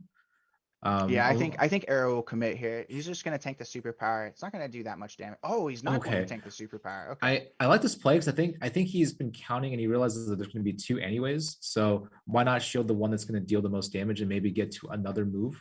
That way maybe there's a little bit of leeway for him to get to a Technoblast, but it looks like he's already pretty close. So Arrow's down a shield, but does have the and actually Evan's going to bring in the Gyarados here. This is a Dragon Breath version, so maybe that shield not a great investment here. Going to take this resisted Technoblast, which is not going to do a whole lot, but yeah, Evan electing to show the third Pokemon here, probably to save himself some shields. But little does he know, he's just lined up his Excadrill against the Swampert in the back. Yeah. So I'm curious to see. I was going to say I was curious to see if Evan was going to go for the farm down here on his Gyarados against the Genesect, but elects to not do so. And and catches the Weather Ball right there. So Arrow now in a very tough spot here. Is Evan going to let this one go? He does. It still does a very sizable chunk, but right now with the shield advantage, Evan actually going to be in a pretty good spot, I think. Yeah, I expect Evan to shield at least one of these Hydros. Arrow is going to have to throw at this here. It's a question of, Abomasnow still has a move in the back. So it's a question of, does he get a move off against the Abomasnow? Does he get up to a move against the Swampert with his Gyarados and is able to throw out the Abomasnow? This game is going to be very, very close here. Now going for the Hydro Cannon against Evan, of course, he has two shields, going to shield this move up almost at the Aqua Tail here from the Gyarados side, and is going to go for the Aqua Tail here. Winds up having to shield delayed them. CMP there. Delayed? Yeah. Okay. I was going to say, I thought Gyarados won this one, right? So I would assume that was a delayed CMP. This is kind of big because I think that one Weather Ball comes very extremely. It does. I think we've seen it before. It's about 30% maybe. Oh, Arrow gonna go for the Weather Ball here. Is this gonna KO? I think we saw it earlier. It does about this range of health, right? So let's see here. And just by a sliver, but that Powder Snow is gonna be able to take Gyarados down. What a comeback right there. Having a 2-shield Gyarados come back into the Swampert and a low health Abomasnow. Yeah, Evan made that game extremely close for not such a great lead, with some nice catches there. I think that he ended up shielding a Hydro Cannon versus not shielding a Weather Ball, and that might have been the difference there. That definitely might have been the difference. All right, so we're going to game 2 here. Picking up another Definitely a good lead. positive lead here. Garchomp into Genesect here. So it looks like Arrow has to bail out of here. He is bringing the Togekiss in this matchup, which is a great call here, but does get hard walled by the Dragon Breath Gyarados against Swampert. So looks like in this situation, Gyarados is going to be able to retain that alignment. So let's see how Arrow decides to deal with this one. Hydro Cannon not going to be doing much damage at all, of course, and Evan's going to farm a little bit of extra energy. Not sure if I like this play because Gyarados will have play against the Genesect if it came back as well. So, but we're going to farm up to maybe double Aqua Tail here before throwing, and Gyarados is going to go for a charge move here. I don't expect Arrow to shield. Yeah, I think Arrow knows that this is a terrible matchup for him, so he's just going to try and get off as many Hydras as he can. Of course, Swampert doing Swampert things, man. throwing Hydro Cannons. It's like the Oprah Winfrey of charge moves. The And you Oprah get a Winfrey. Hydro Cannon, and you get a Hydro Cannon, and you get a Hydro Cannon. But making the 0 actually very, very close. Really nice farm down there from the Gyarados. Going to put a lot of pressure here on this Genesect in the back. Yep, I'm going to go for the crunch against Genesect. Maybe could have gone for 2 Aqua Tails here as the Fury Cutter is resisted by Gyarados, but trying to play it safe here, completely understandable. And oh, and he actually still makes it to another Aqua Tail. Man, Gyarados OP here. Genesect going to have to take the brunt of this, and it's kind of up to Arrow's Togekiss to sweep, but we know what is in the back. This is going to be a very bad situation here. Going to bring in the Garchomp, which has another cover in the back. And, this is a Master Premier Classic, right? I mean, this is kind of... Oh, yeah, this is a classic. If I'm the... I was going to say, if I'm the Togekiss, I just top left, and you see Arrow here, stop attacking in game 2. He knows it's over. Yep. We're going to go to a game 3. Really nicely played by Evan. That farm down on Swampert. Very, very aggressive. Definitely knows that matchup call quite well. Yeah, that was a very aggressive farm down there. Could have potentially costed him a shield. So... very well played by Evan in this game. He had everything lined up, and the additional aggression got a lot of pressure off on that Genesect as well, not knowing what was in the back. So very, very well played by him. Yeah, really well done. We go into a game 3 here. So can Arrow come back from that game 2? And looks like we get to see the party, a little sneak peek right there. But it looks like we are going to be seeing Mega Bomb Snow as always. And we're going to be leading Gyarados into a Snorlax. So again, neutral matchup that Gyarados eventually winds up winning. So yeah, Gyarados does win this matchup if they elect to trade shields evenly. No best buddy ribbon on Arrow. Snorlax is not even over 3,200. So, he's going to aggressively swap into the Abomasnow here. Now, this is a pretty good situation, right? For Evan, because you can deal some chunk damage here. Yeah. And then... this slows down the game and kind of like lets him figure out what he wants to do based on how the Abomasnow wants to shield. So I definitely like this spot for Evan here, at least so far. Because even though this Abomasnow outpace Snorlax, you see it, it's a round Pokemon. It's nice and thick. It's got some room. It's got some room to take some charge moves there. So that is true. That is true. I do expect the Snorlax here to maintain switch for Evan. And this is going to put him in a great spot too, because kind of looking ahead to what is in the back line, if you can line up that extra drill on the Togekiss. Now, both players do not know the third, right? So, but if that is the matchup that you're trying to maintain alignment for, this is going to go very well for Evan. So is going to shield an energy ball, very huge right there, but gets the defense drop here. Is Arrow going to try to fight for switch advantage here? Evan going to do a look like the CMP right there, a body slam onto this move here. Does Arrow let this go? He is going to let this go. So switch advantage has been lost, but he actually lives. Nice. Yeah, it's not going to KO, but it's going to be nice for Arrow here because now he doesn't have nearly as much of a Snorlax to deal with in the back. Going to farm it down. I would assume he's not going to be able to farm he's going to go for licks. Okay. You cannot farm down with lick. Even debuff, you're not going to be able to farm this down. So this is a pretty rough spot for Arrow here. Yeah. Oh man. I mean, a lot of damage here. Doesn't want to give up his last shield. He is going to go for the farm down though. So the debuff actually helping him out there tremendously. And he will have some threat against the Gyarados now. Up all this energy because the Gyarados threw when he left. So the Gyarados is going to be. If you're Evan, do you bring in the extra?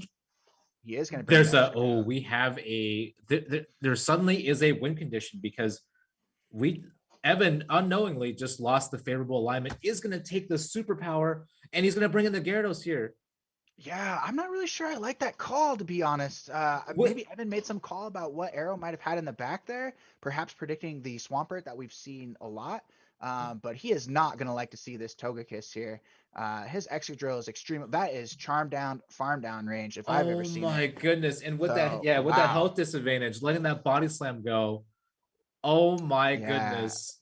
Yeah. I was trying to figure out if Arrow had a win condition. The win condition was to let the opponent bring in the Excadrill on the Snorlax instead of the Gyarados. But yeah, Yeah. again, that was Yeah, heck of a read. I think that Evan just made a call that it was Swampert in the back and just wanted to Mhm. use the Excadrill there as a second shield. That's the only way I could see that being justified. And now is certainly in farm down range. Gonna have to get to Togekiss, yep. 2 rock slides here. I think Arrow still has a shield, right? He Yeah, does, Arrow he still does have a does. shield. So gonna have to get to 2 rock slides here. Gonna have to time these fast moves extremely well. Oh, Oh, okay. All right, all right. Can wait, KO, but doesn't shield. Oh, I guess he still has a Snorlax left in the back, right? he So does, he no, does. just gonna let it go. Oh. And he's going to go for the rock slide here, but unfortunately, Snorlax so thick right there, going to be able to lick down afterwards. That is so unfortunate. I had thought for sure by the time we got to the secondary matchup that if Evan could maintain that alignment that he originally had, he would have been in a really good spot. But man, what a call right there, right? And what a Yeah, call right there. yeah. And then to have Arrow and Evan both have the Pokemon in the back that, oh man, that was That such was a a good series. That was probably my favorite series so far. yeah, that was fantastic. Very unfortunate for Evan. Unfortunate. I felt really bad for Evan there because he played really well in the second game, got the lineup, and I think he played really well in the third game. He just made a call. I'm assuming that call was that Swampert was in the back because again, I don't know why else you would give up the Excadrill there and tried to win it with a two shield Gary. But that was not; those were not the Swamperts we were looking for. Yeah, those were not. If you're a fan of So Evan. it's Galarian Swampert, right? So Yeah. The Galarian Flying Charm Swampert.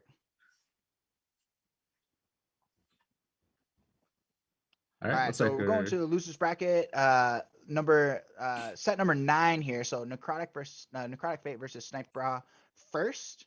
If we could go ahead and pull up the teams here, we'll review the matchup. Oh yes, Necrotic, Garchomp, definitely one of my heart and soul favorites in Master League versus Snipe Bra. Looks like the Garchomp is going to have a decent amount of play against Snipe Bra's line because Ampharos runs Volt Switch and not a Dragon Fast move. So I really like Necrotic's Fate's lineup here. Snipe Bra, of course, with the safe swap Gyarados / Snorlax, very, very common. Safe swaps is running them both, and then he has the Mew with the Mew set.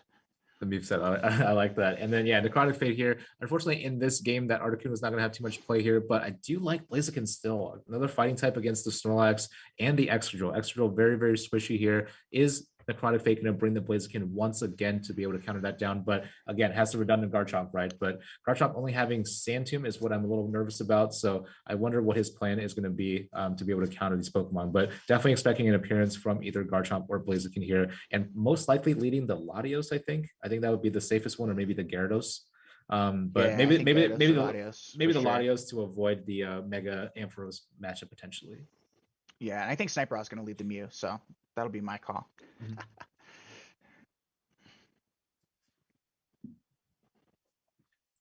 All right. Oh, and there is the Mega Ampharos into the Latios right here. So again, Necrotic Fate going to be able to do pretty well in this matchup here. And Snipe Bra is going to switch out immediately. And then again, with the move set from here, do have access to Ice Beam and Flame Charge. Necrotic Fate went to opt to stay in because he does have the harder counter in the back with Garchomp. Necrotic Fate looking like he's in a pretty good position right now, especially with that Mew taking the damage here, but actually elects to go into the Gyarados here. Kind of surprising here because I feel like Latios could have taken out that Mew, but it's going to let this first charge move go. No wild charge in this format, I think right? you want to preserve. I think you want to preserve that matchup if you're the Latios versus the Ampharos, because obviously Gyarados is not going to appreciate getting Volt switched by an Ampharos. So I think that's the right call there. And perhaps chipping, because you don't know what Mew has, so perhaps chipping here to make sure that you can maintain swap and maintain that good matchup against the Ampharos is what Necrotic elected to do here. And originally I thought he was going to go for the farm down on Gyarados, but it does look like he's going to throw right before Snipe Bra gets to another move. So got Mega Ampharos coming back in against the this Gyarados here. And it's kind of up to Necrotic Fate here to see what he wants to bring in as the third. So does he sense that there is the Gyarados in the back for Snipe Bra here? That full switch did so much damage. He's only going to get 2 moves out of it. That was insane. Oh man. Oh. And of course, Ampharos with that fluffy hair. Really like the design of that Pokemon. I was not playing when Megas were available, so it is always very cool to see. That reminds me of SS3 Goku for all you Dragon Ball Z Oh, fans no. out there. Yeah, it's like we should just nickname it SS3 Goku. It's got the yellowness going on and everything. So, yeah, good matchup for Necrotic Fate here. Gonna throw this Dragon Claw, the classic chip and dip scenario. I expect an immediate swap out here because again, he needs to preserve that. Oh, he does have the Garchomp for the Oh, he's gonna try to reach the second Dragon Claw and he yeah, doesn't. it doesn't get there. Okay, this is a very tough position then, and this is kind of the situation from before, right? I didn't know if he sensed the Gyarados in the back here, but man, this is Yeah, I think tough position. as the Gyarados, you probably just shield through this and try to get as many Dragon Breaths off as you can because he can't. He has to throw 2 moves no matter what.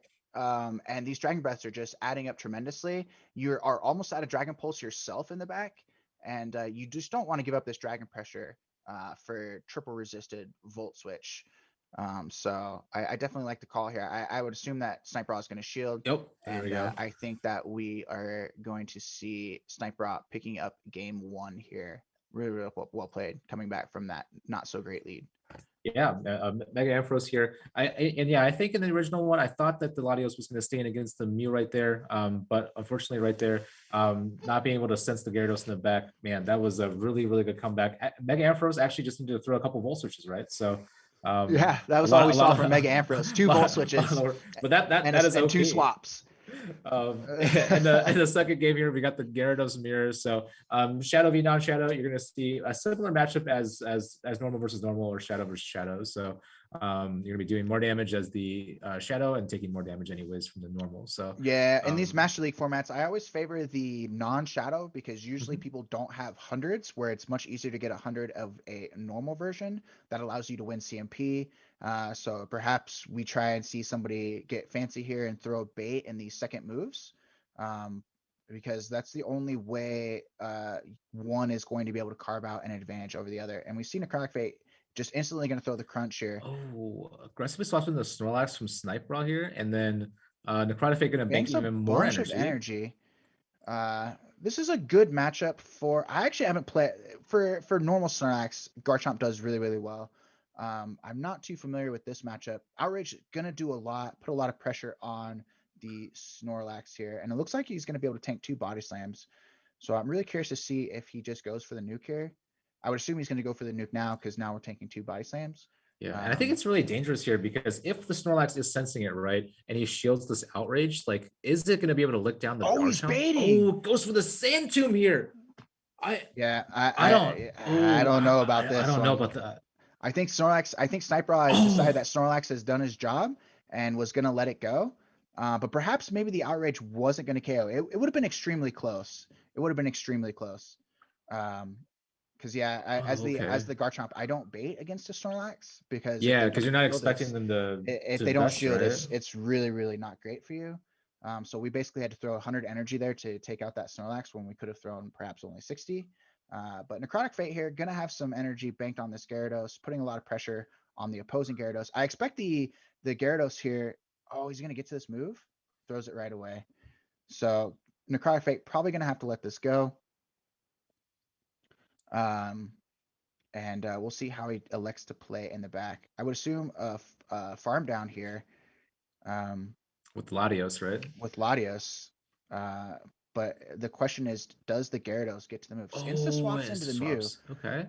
As we figured out earlier, Mew would win the 0, but the Mew is not running Dragon Claw here. So this is a pretty good shield, in my opinion. This is probably going to be the move that does the most damage between Crunch and Ice Beam in the back. Again, really, really close. Gonna have to get rid of this Mew ASAP. Don't know if this Dragon Claw is going to put it down in farm down range. But might have to throw 2. Perhaps we do see a catch though. Oh, he's just going to throw 2. Yeah. Okay. Yeah, I think the safer play is to throw 2 because it is such a health-based situation, right? You're going to expect the Gyarados to come back in. I think you're right, Jay. We might actually wind up seeing a catch here because I don't know how he gets out of this. Catch. Yeah, it's going to be harder to catch against but the Shadow version of Gyarados, is he going to get there? Did he just one-shot down the Shadow Gyarados? What? What is that? I think that's the safe play there. You know, you're like Okay. 1 or 2 taps away.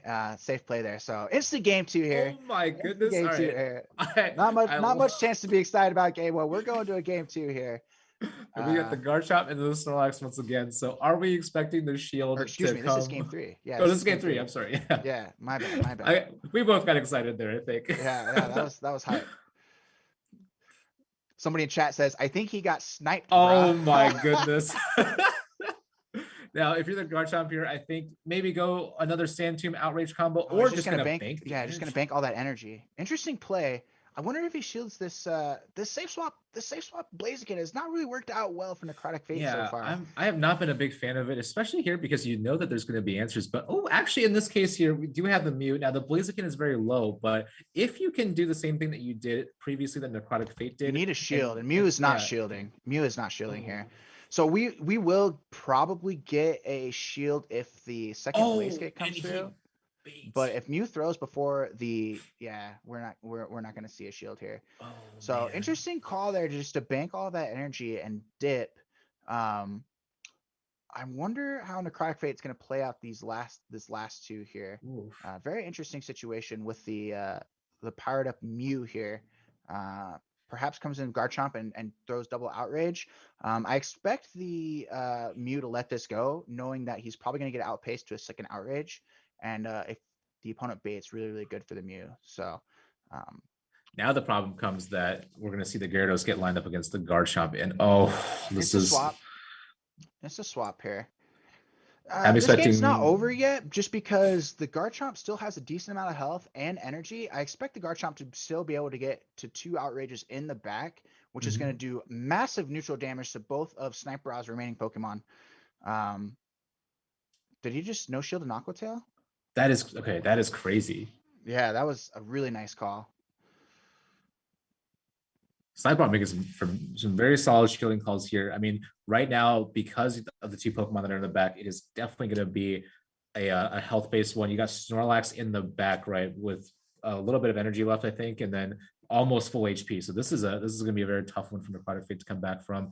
Snorlax is going to come back out, and right now, you are going to reach the Aqua Tail first, but man, those licks, those Shadow licks, oh my goodness. Yeah, Shadow Lick is pretty oppressive. Snorlax does have really good. I remember that Snorlax, when it first came out, the Shadow version had really, really good numbers on PV Poke against most of the Premier meta, and you're seeing it shine here in against legendaries and the like. So obviously a very, very strong pick for a good reason. We see the outrage coming in here from Garchomp. Takes it. Okay. It makes sense. It makes sense. Yeah, he just needs you're up the a shield. You just Dragon Breath down here. This Sand Tomb actually might be big, but I think that Gary just farms down here and gets to the move before he gets Dragon Breath down. Oh, he no shields. Yeah, like definitely no shield. well, I guess I know he has the move, right? Yeah, so it's not the worst. Oh man, that could have been a little bit. Could have been heck a little dangerous there. Heck of a series. Man, again, we're seeing some. Yeah, these are some very, very close and some very high level battles here. Man, really well played. Yeah, GG's to both sides. I always love a 3-game series. That game 2 was super hype. Really nice play by Necrotic Fate to snipe the sniper, as one might say. One guy, he got sniped, bro. Yeah, he got sniped. So yeah, very well played series. GG's there. So it looks like we're going to go a second round of losers bracket. Evan versus Dutch Goku here to move on and play against Sniped Bra.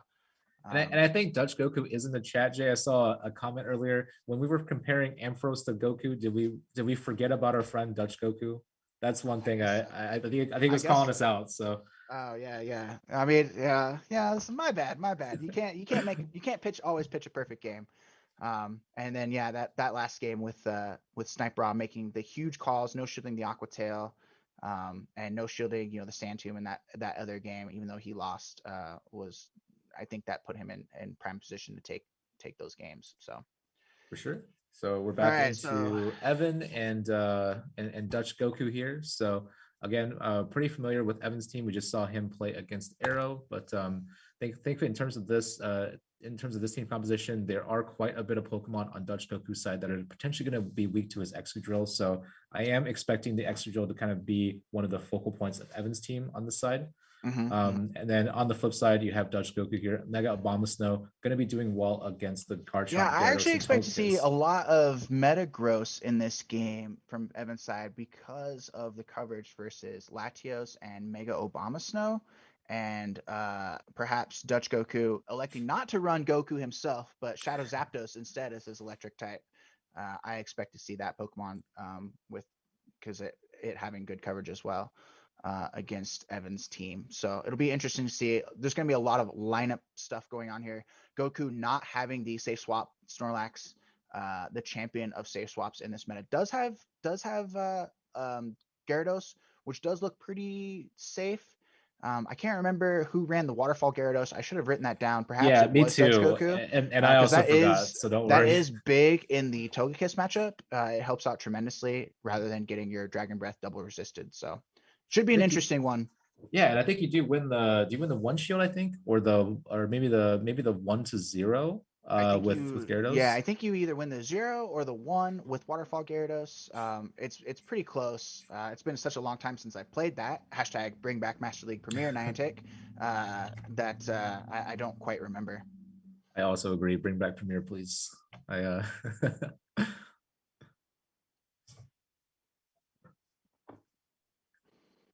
All right, we have Togekiss leading into a Mega Abomasnow. All right, so Dutch Goku is going to be leading the Mega Abomasnow. I can't even see the Togekiss from Dutch Goku's screen. How can you see the Togekiss? The Abomasnow is just massively in the way. And if you look at the team, how rough is that? You are ABA weak to Mega Abomasnow. So if Dutch Goku is going to pick up on this, I think he's going to be in a really good spot here. So Togekiss is going to shield up the first Weather Ball. This is the double nuke version, but man, a Mega Abomasnow just getting to those moves like it's nothing, right? Yeah, you should be able to tank one of these and hopefully get off a move yourself. But if Evan recognizes it, or excuse me, if Goku recognizes it again, double weak. Oh, he needs to get out. Evan gonna bring in and the best. Oh, and he didn't bring in the Mew, but brought in the Genesect. Yeah, I wonder how this is gonna play out. Because I'm assuming Technoblast pretty much one shots Metagross. I thought he. And we're gonna shield this up here. So it should be able to get off 2. Oh, he's going for the EQ here. Interesting call. There's no way that this doesn't get shielded, right? Yeah. Genesect very squishy. Would technically resist the Meteor Mash as well, right? But I think I sort of like the double. Mash. Yeah, I sort of like the double Meteor Mash there after you see your opponent throw the. But he does get to it anyway. Gets so the CMP. That's actually big. That's actually big. If this is CMP, really, really nice play. Basically. He gets the overfarm just a little bit. That's a really good one. And actually carrying Magnet Bomb on this Genesect. So actually has a little bit of extra coverage in case Togekiss comes back. So going for the Technoblast here does KO the Metagross. Are we going to see the Togekiss come back in? Farm down the Genesect maybe? Get an energy advantage? I think he doesn't, because I was going to say, I think you have to come back in the Togekiss here, but maybe you don't because you need energy on the Garchomp to deal with the Abomasnow because you don't have an Abomasnow counter anymore. So really tough spot here. I expect the Abomasnow to come in here and try to get a move off. And you can just shield through these moves, and that's pretty much going to be game 1. Yep, and he's not going to shield. He's not even going to shield the Sandtomb. This isn't going to KO. Yeah, this isn't going to KO. Oh my goodness. Wow. And is that CMP? Oh, he catches on catches on the Togekiss. Okay, I respect that. That's a nice play. Probably got to go to Mew right away, but I think the Mew's carrying the Ice Beam, right? So this is and he still has a shield, right? So this is looking pretty rough for Evan, but definitely did his best to make it close. We will see how he can adjust game 2. Got to find a way to deal with that Abomasnow. I guess you could say Dutch Goku's Mega Abomasnow was going Super Saiyan here. Yeah. I have to pull up on it. But yeah, that was such a tough situation. Seeing the lineup in the first game right there from Evan, and double weak to Mega Abomasnow with no option of swapping out, just very tough to come back from. Yeah, Mega Obama Snow definitely smothering that team like he smothers the screen on Dutch Goku's side. Because holy cow, I couldn't even see what Pokemon was back there if I didn't see the name. So, uh, very very interesting. I don't get to see Mega Obama Snow from the back very often because I actually Yeah, grew up I Pokemon I myself. think I think down the line when they get the megas of the GBL, we're gonna have to work on how big they are on the screen because I don't know if you saw Mega Altaria yesterday and someone did like a rocket drop battle with it and it's like you can't even see the grunt, right? Huge clouds of fluffiness there. All right, so getting the second match here, we got the Gyarados Mirror. So let's see what kind of adjustments these trainers made. Looks like Evan is gonna opt to stay in, or stay with the Metagross and the Garchomp backline from last Goku's game. swapping to the And Mew. Interesting call here. and I wonder how he's going to adjust because he doesn't really have great counters to the Gyarados other than his own Gyarados in the back. Looks like he's going to elect to get some chip, but is he going to swap himself? Perhaps maybe catch a move, like catch an Ice Beam on the Metagross. He did try that oh, there, but unfortunately did not time it well enough.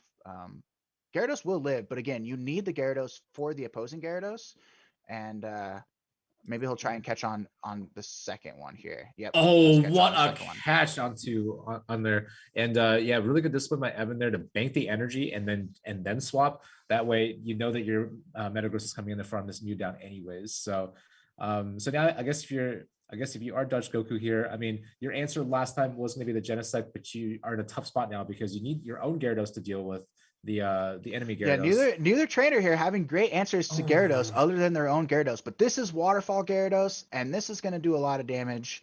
I think you have to shield here, right? Because the meteor mash, despite being resisted, is going to do the most damage. I think it does more damage than crunch.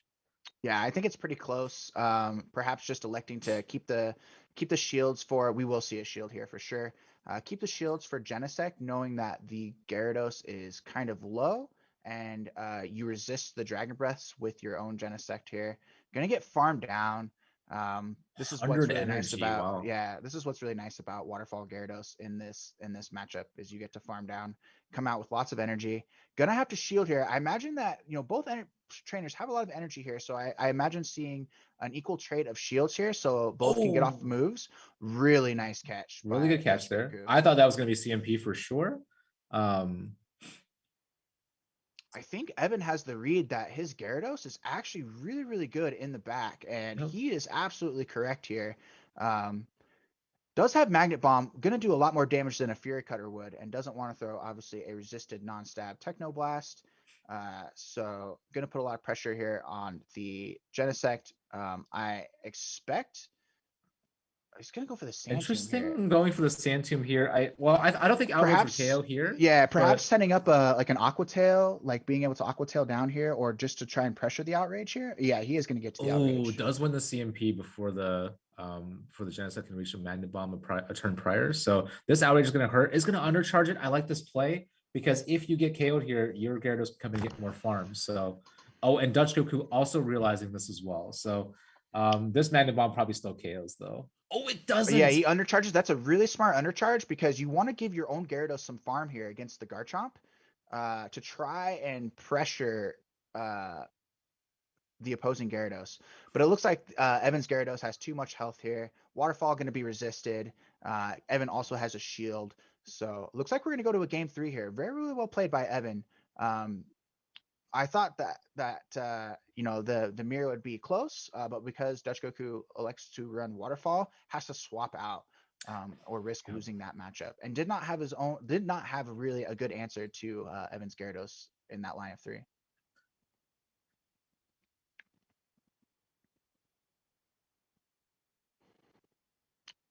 So going to a game 3 here.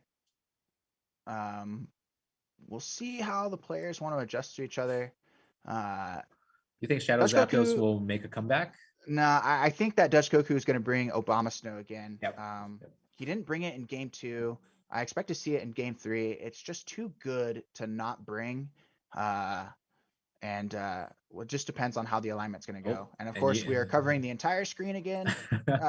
And this is a good lead for Dutch Goku. And a little bit of lag there at the beginning, but going with, I believe this is the same lineup from the first game. Having the Mega Obama Snow go take care of the Gyarados while having the Genesect to potentially deal with the steals. Again, a very interesting situation because it's not a clean win with Genesect against Metagross, right? So it really is at the mercy of the shielding scenarios. But and then here, of course, we've seen this matchup before. Mega Obama Snow, very, very spammy here. I'm going to take the crunch here, which is actually kind of good for Evan's Garchomp in the back because you really don't want to see this. And it looks like Evan's going to elect to go ahead and just let this go. Oh, maybe not. Maybe there's he's a gonna shield try right and win there. swap. Yeah, he's gonna try and win swap okay, here. Okay. Gonna have to be able to farm this thing down or double shield. Otherwise, there's no point really to go down the first shield. So I think you have to shield this if you're Evan.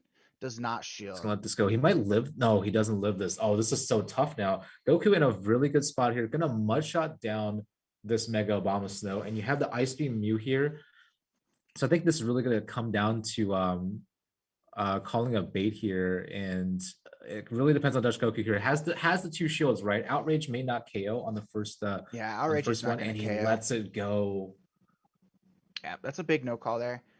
Isn't the Really, Metagross? really rough situation. He's basically gonna get flame charged here. If Dutch Goku or if Evan doesn't shield this, I imagine that the Mew is gonna stay in and just throw another one, because you're just gonna have so much pressure with these Shadow Claws. You're gonna force the shield here on the opposing Metagross, and then you're just gonna Ice Beam the Garchomp in the back and win this game. So Now the shield one advantage was huge. Now, the one thing that I don't like about the situation is that maybe the Genesect could have had a little bit more use, but yeah, now the Mew is in a pretty low range, but it looks like, yeah, getting the Shadow Claw down. Garchomp is very close to a move though, and we're at a point where Santium can potentially threaten some health. So not sure if we will see a shield from Dutch Goku or not in this case. Yeah, he has to get a shield here. If he doesn't get a shield here, this game's over. Yeah. Oh man, still staying in. This is a double debuff Mew now. So does have to shield this up. And I am expecting the Genesect to come back in, but there's an outside chance that Evan might have a shot here though. Yeah, he's gonna have to live 2 Magnet Bombs. Because they're gonna Magnet Bomb's only 40 energy if I remember. Oh no, excuse me, it's 45 energy. So Evan would have to be up 2 mud shots in order to throw a Sand Tomb and then a his own outrage to win this game. This game actually might be very close. Maybe I was wrong here. Oh, Fury Cutter is just not going to be enough here. It looks like he's just going to get to the outrage slow mo. What a game! Gonna go for the Sand Tomb He's got here, a shield. but Never yeah, mind. he's got Never mind. a shield. He's got a shield. The He's shield. got a shield. I forgot about the shield. Oh man, and it looks like Garchomp gonna get Fury Cutter down. So Yeah. GG's Dutch Goku able to move on to the next round there, and Evan also really well played in that match. So going with similar team compositions every time, but again in game 1 and game 3, getting caught out by that Mega Obama Snow was just absolutely devastating in the lead.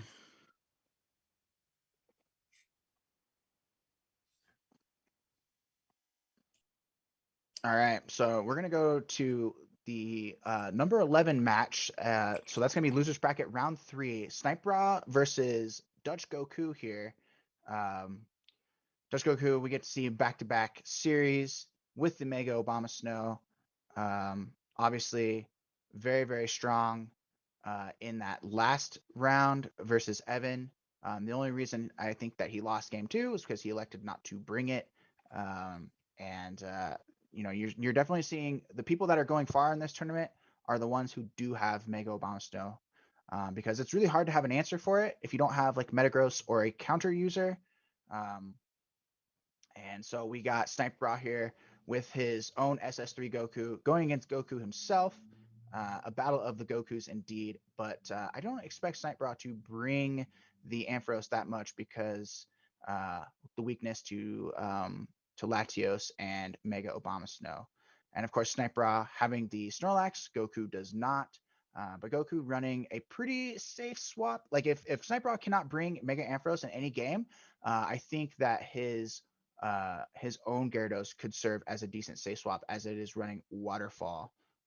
So should be interesting.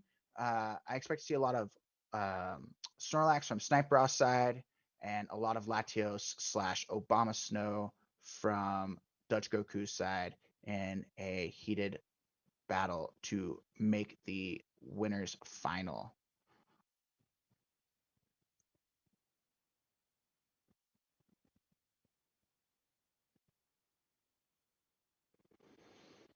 All right, so looks like I made the right call there. Dutch Goku definitely bringing the Obama Snow Latios, very, very strong core against Snipe Ross team. We'll see how Snipe Ross can handle it here. Does get a positive lead against Dutch Goku with the Snorlax. These licks are going to be very, very empowered here, doing lots of damage to the Latios. And even though Latios out is going to win CMPs at every body slam, Lick is just Lick is a good move. A good move with the super effective against the psychic type of the Latios. And I am back, Jay. So didn't know how game one went. Had to take a quick break. Yeah, we're in game one right now. We're in game okay, one. okay, great. So we're trading 35 energy charge moves here. I'm just curious to see who's going to shield first because I think that's going to be a huge deal here on who might win swap. And it looks like Snipe Raw is gonna a little bit of lag looks like there. he's Do we looks get a like shield from Dutch Goku? yeah, We got a did. shield from Dutch Goku. Okay. So this is kind of crucial because Genesect would line up very well against the Mega Obama Snow here, but has to use it to take out this this Latios. I 100% expect to see a shield here. I'm so curious that like the trainers don't go for the double Dragon Breath here, or double Dragon Claw here when the Gyarados or the squishy Genesect is very, very likely to shield. So interesting call there. Perhaps not making it to 2. We're going to Techno Blast, it looks like, in slow motion versus the Gyarados. Gyarados not going to shield. I'm assuming Snipe Rod trying to slow down the game, trying to figure out what he's going to do. I would assume that we would see a swap here. These waterfalls are adding up very quickly. Interesting that he's going to put this in farm down range for the Mew. Mew gonna out probably electing not to shield. Very interesting. I think that this is a good call by Snipe Rod because once Mega Bomb Snow comes in, the weather balls are going to do far more damage than the stab Aqua Tail from Gyarados. Flame Charge here needs to get to 2 of them if he wants to take out this Obama Snow. I'm assuming it gets very close to one shot, and yeah, definitely that does so much damage.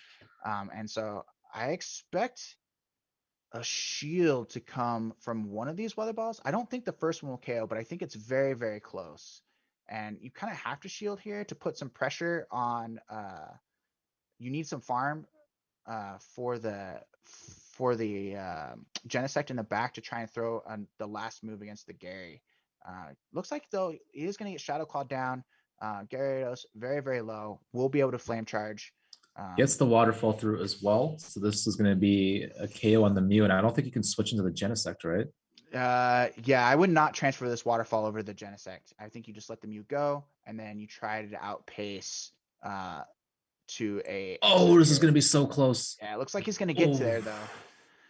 And that is exactly why you don't transfer the move there. So really good call, really good discipline by Snipe Raw there, letting it go, knowing that he's likely to outpace the waterfall in energy, and just hope that he'd have to survive the damage to win game 1.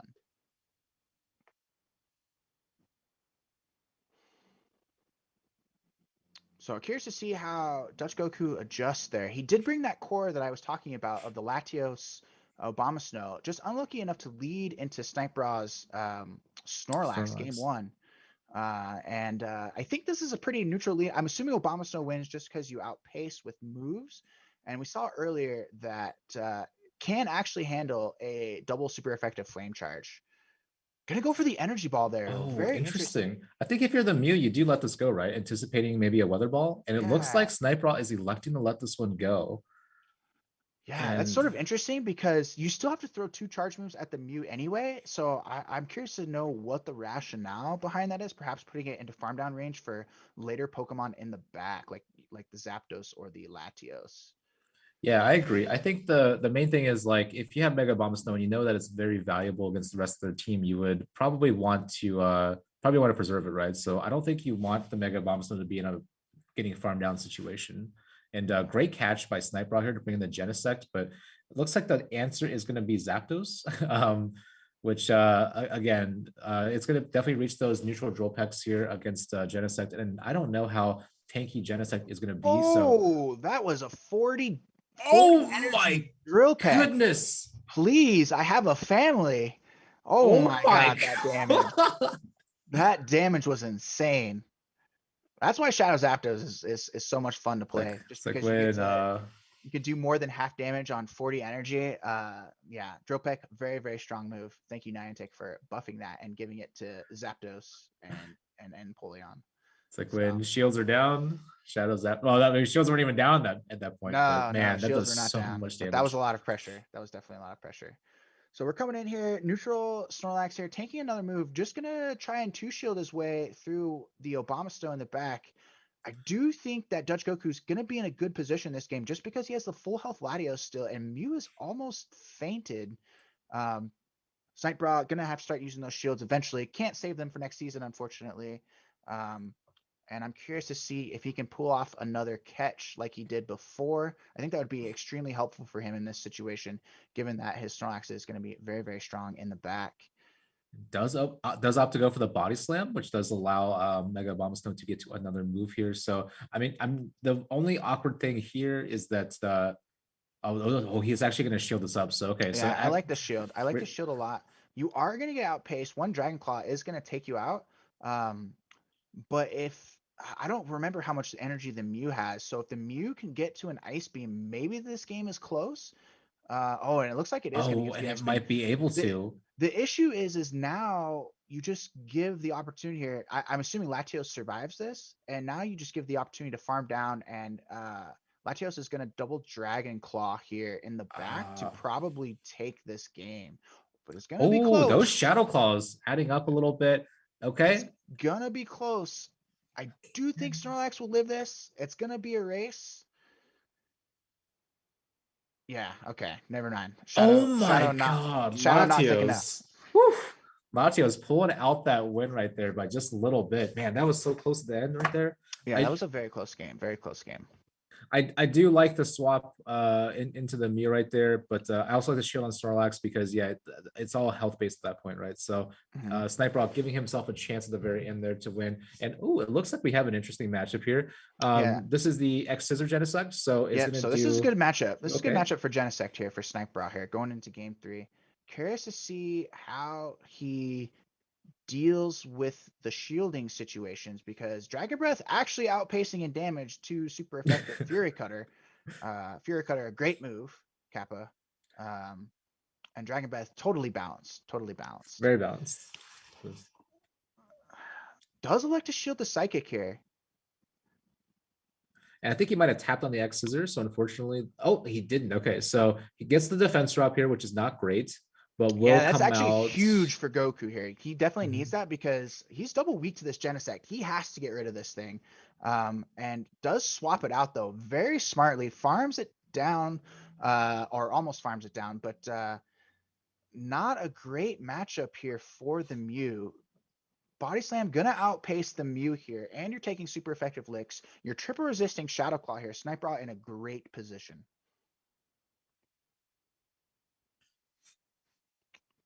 Definitely, I don't expect the Snorlax to shield here. And I think we've seen the moveset of Dutch Goku in this series so far already. So no real reason here for Snipe to be too scared of anything. No Focus Blast, of course. Is going to shield this Body Slam up though. Yeah, very interesting call there. I think leaving no shields for the Genesect. The Genesect has a lot of energy in the back, and neither Pokemon is going to enjoy being X-Scissored into oblivion. Oh, the farm down is absolutely massive here. Oh my god, that's huge. The Obama Snow is going to get super powered here unless Dutch Goku can pull off an amazing swap. You have to anticipate this. Oh, what a swap! Oh my god, he actually catches it! What a swap! I still think that Dutch Goku has a lot of work to do in this game, but that swap definitely helping out. Oh my goodness! Needs to get rid of this. Throws an energy ball. He's got a shield. Yeah, he's got a shield. My goodness! And he's got the bring it Techno Blasted here. Blast. Yeah. Oh man! Dutch Goku making it as close as he could. Unfortunately, not gonna do it. GG's to Snipe. Very, very well played. Had all of the answers there. Got the alignment in both of those games. that he needed to What win. a great series. That was awesome to see right there. I mean, of course at a disadvantage, but Dutch Goku doing everything that he possibly could to still try to come out with a victory right there. Really, really well played.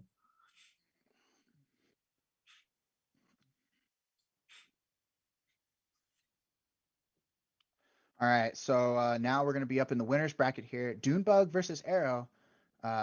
This should be a good series. Obviously, both highly well-known elite battlers. Both have very, very well-balanced team compositions. Both running Mega Obama Snow, and so I'm gonna be curious to see how Arrow deals with the Metagross of Dunebug, because Metagross looking very, very strong against Arrow's team. Um, so we'll have to see how that plays out. But otherwise, very similar compositions, both running Mega Obama Snow, Swampert core with Snorlax Safe Swap, and Arrow electing to bring Togekiss over the Metagross. So should be an interesting one. Yeah, I definitely think that Dunebug has the upper hand here just because of that Metagross. But again, unfortunately in this situation, Victini doesn't have a whole lot of play, but I wonder if we see an appearance from that as well. But again, I think Arrow's composition is kind of backed into a corner. Maybe Swampert with energy advantage is going to do really well here as well, but we'll have to see. Yeah, I think his best answer to Mega Obama Snow is going to be his own Mega Obama Snow, or perhaps he can sneak in the Genesect in there somehow. So here we go into game one. And this is a classic thing that you might even see in GBL today, right? Two very high ranked players playing. So yep. This is a good matchup for Togekiss. As far as I remember, Dunebug not running Sludge Wave. So very, very good matchup. We'll see though if Dunebug will threaten the Sludge Wave and pull a shield from Arrow, because you do lose the 0, I believe, as Togekiss if you tank a Sludge Wave.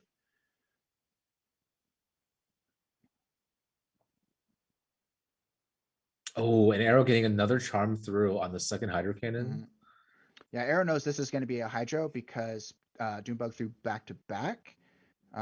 So we see a swap here. Looks like Arrow electing to preserve the energy here, gets a couple of charms in. That actually might be huge. And I expect to see them lick up to a bunch of energy here to possibly threaten a superpower, but it looks like Dunebug is just going to go straight body slam. Again, I don't expect any shields here. It's going to be, it's basically going to be a matchup of the Pokemon that are in the back as far as the alignment is concerned, because I can't imagine either player looking to try and switch alignment here. And just electing to preserve shields and hope that they can win with some kind of like energy advantage in the back. Yeah, I think Dunebug has the upper hand here. If there were to be a farm down situation to occur here, getting the Swampert with an energy advantage going in puts Arrow in a really, really tough spot. Of course, you have the charge move on Togekiss, but that ancient power is not going to take out the Swampert. You kind of need Dunebug to stay elects in. to shield. Interesting. Ooh. So look, or excuse me, was that Arrow who shielded? Looks like Arrow elected to shield. That's actually quite big. Both players chucking superpowers at each other. Arrow double shielding his Snorlax. My goodness. Very interesting call here. Wonder what his read is. It's possible that. Oh my goodness. Okay. We'll definitely see a shield here from Metagross. We're gonna see a shield and a farm down, but Arrow has no shields to protect his Swampert against the EQ from Metagross. So this is gonna be quite interesting. Granted, does have a lot of health left on the Snorlax. Is going to have quite the shield pressure here with these Hydros. Will live in EQ. Makes an interesting play, going for the chip damage with Hydro Cannon as well. He might, I think he might be going for a lick down on Metagross. And then to have energy to body slam his way to victory. That looks to be the line of play that Arrow is going for right now. Knowing he's going to survive the Earthquake here. Yeah, and gonna get outpaced here. I expect Dunebug to shield this and farm down. Does not shield this and farm down. Interesting call here, because the Snorlax only has to throw a body slam really to take this game. Yeah. Does not save the shield or the energy there. No. Yeah, I think Dunebug is actually going to take this for that reason there. Oh my goodness, that was so very close from having the Metagross in the or the Metagross and the Togekiss right there, and going down 2 shields. That arrow almost, I think, made that a situation where he could have come back. But man, that lick damage, maybe just 1 or 2 licks away from banking a Hydro Cannon and swapping out.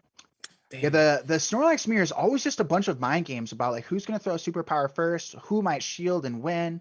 Arrow very much valued his Snorlax, perhaps a little bit too much there, going down 2 shields versus Dunebug, and Dunebug with good energy management pulled it out. All right, let's go into the second one here. Okay, so Dunebug is electing to bring in the Mega Abomasnow, probably anticipating that Arrow will have some more answers to Metagross, and conveniently not having one in this lineup in this match. And I think a lot is going to be put on who can win Switch here, because the alignment, looking at these 2 backlines here, is going to be a big deal with the Genesect on the Swampert or on the Abomasnow, going to be a very key point in this match. And of course, Snorlax too thick, never has to shield anything. Snorlax doing Snorlax things, causing all kinds of problems and headaches. Just spamming those body slams out. This is such a miserable situation for the Swampert. Even if Swampert it still does Swampert things as well, right? So both Pokemon here, a lot of TDO overall. Yeah, the Swampert is going to outpace, but I'm assuming would eventually lose a 1 and 2 shield scenario just because lick pressure gonna farm it down. Yeah, it's not gonna be able to outpace that next one there. Hitting that body slam. It looked like maybe a CMP, or maybe it was a miscount. Arrow was just a little bit slow to get to the move there. Some licks getting through perhaps to try and get to that 4th Hydro. Oh, and he shows the Genesect, which, thinking about the situation here, if you would have brought in the Snorlax here, potentially tried to get a little ahead on energy, maybe Arrow brings in, or maybe Dunebug brings in the Swampert instead, but now we're going to have a big alignment problem. And looks like he is going to elect to farm all the way down, but this is a pretty tough wall here. But again, game's not over, right? So it's yeah, he will get off a lot of X Scissors here, but X Scissors not the greatest move. Even though it does get stabbed, it's just not that great of a move. So Dunebug feeling pretty safe here. Keeps his Abomasnow away from this Genesect. Pretty much going to use it, the Swampert, as an energy sponge here. Probably gets off a Hydro Cannon here. Won't even have to shield this one. Probably gets off the Hydro Cannon here, and then it's going to be up to Arrow just to decide what he wants to do, if he wants to try and save this Genesect here.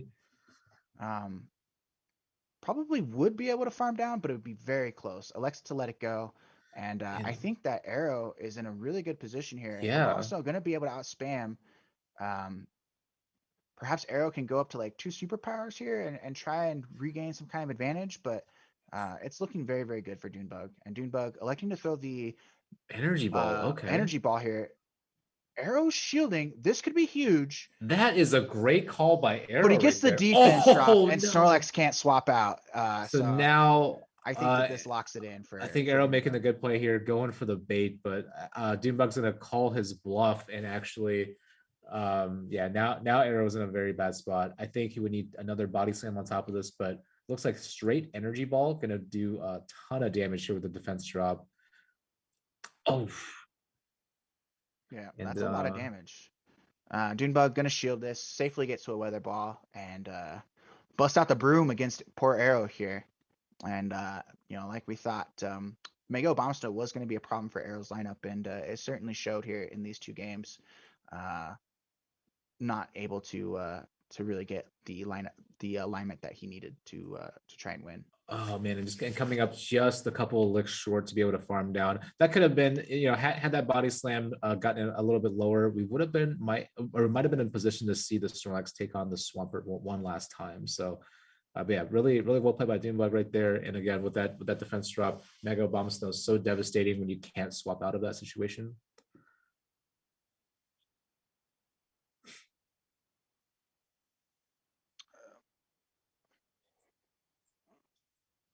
So Arrow gonna be dropped to the losers bracket here, and gonna face off against Snipe Raw in a rematch of round 1, where Arrow swept Snipe Raw 2-0. Let's see if Snipe Raw can make some adjustments here. I don't exactly remember what happened, but Snipe Raw's team, if I remember right, had a big problem. Yeah, had a big problem with the Obama Snow, and it looks like that situation is going to continue for Snipe Raw unless he gets some really good alignment. Because I expect Arrow to bring Mega Obama Snow all 3 games if it comes down to that.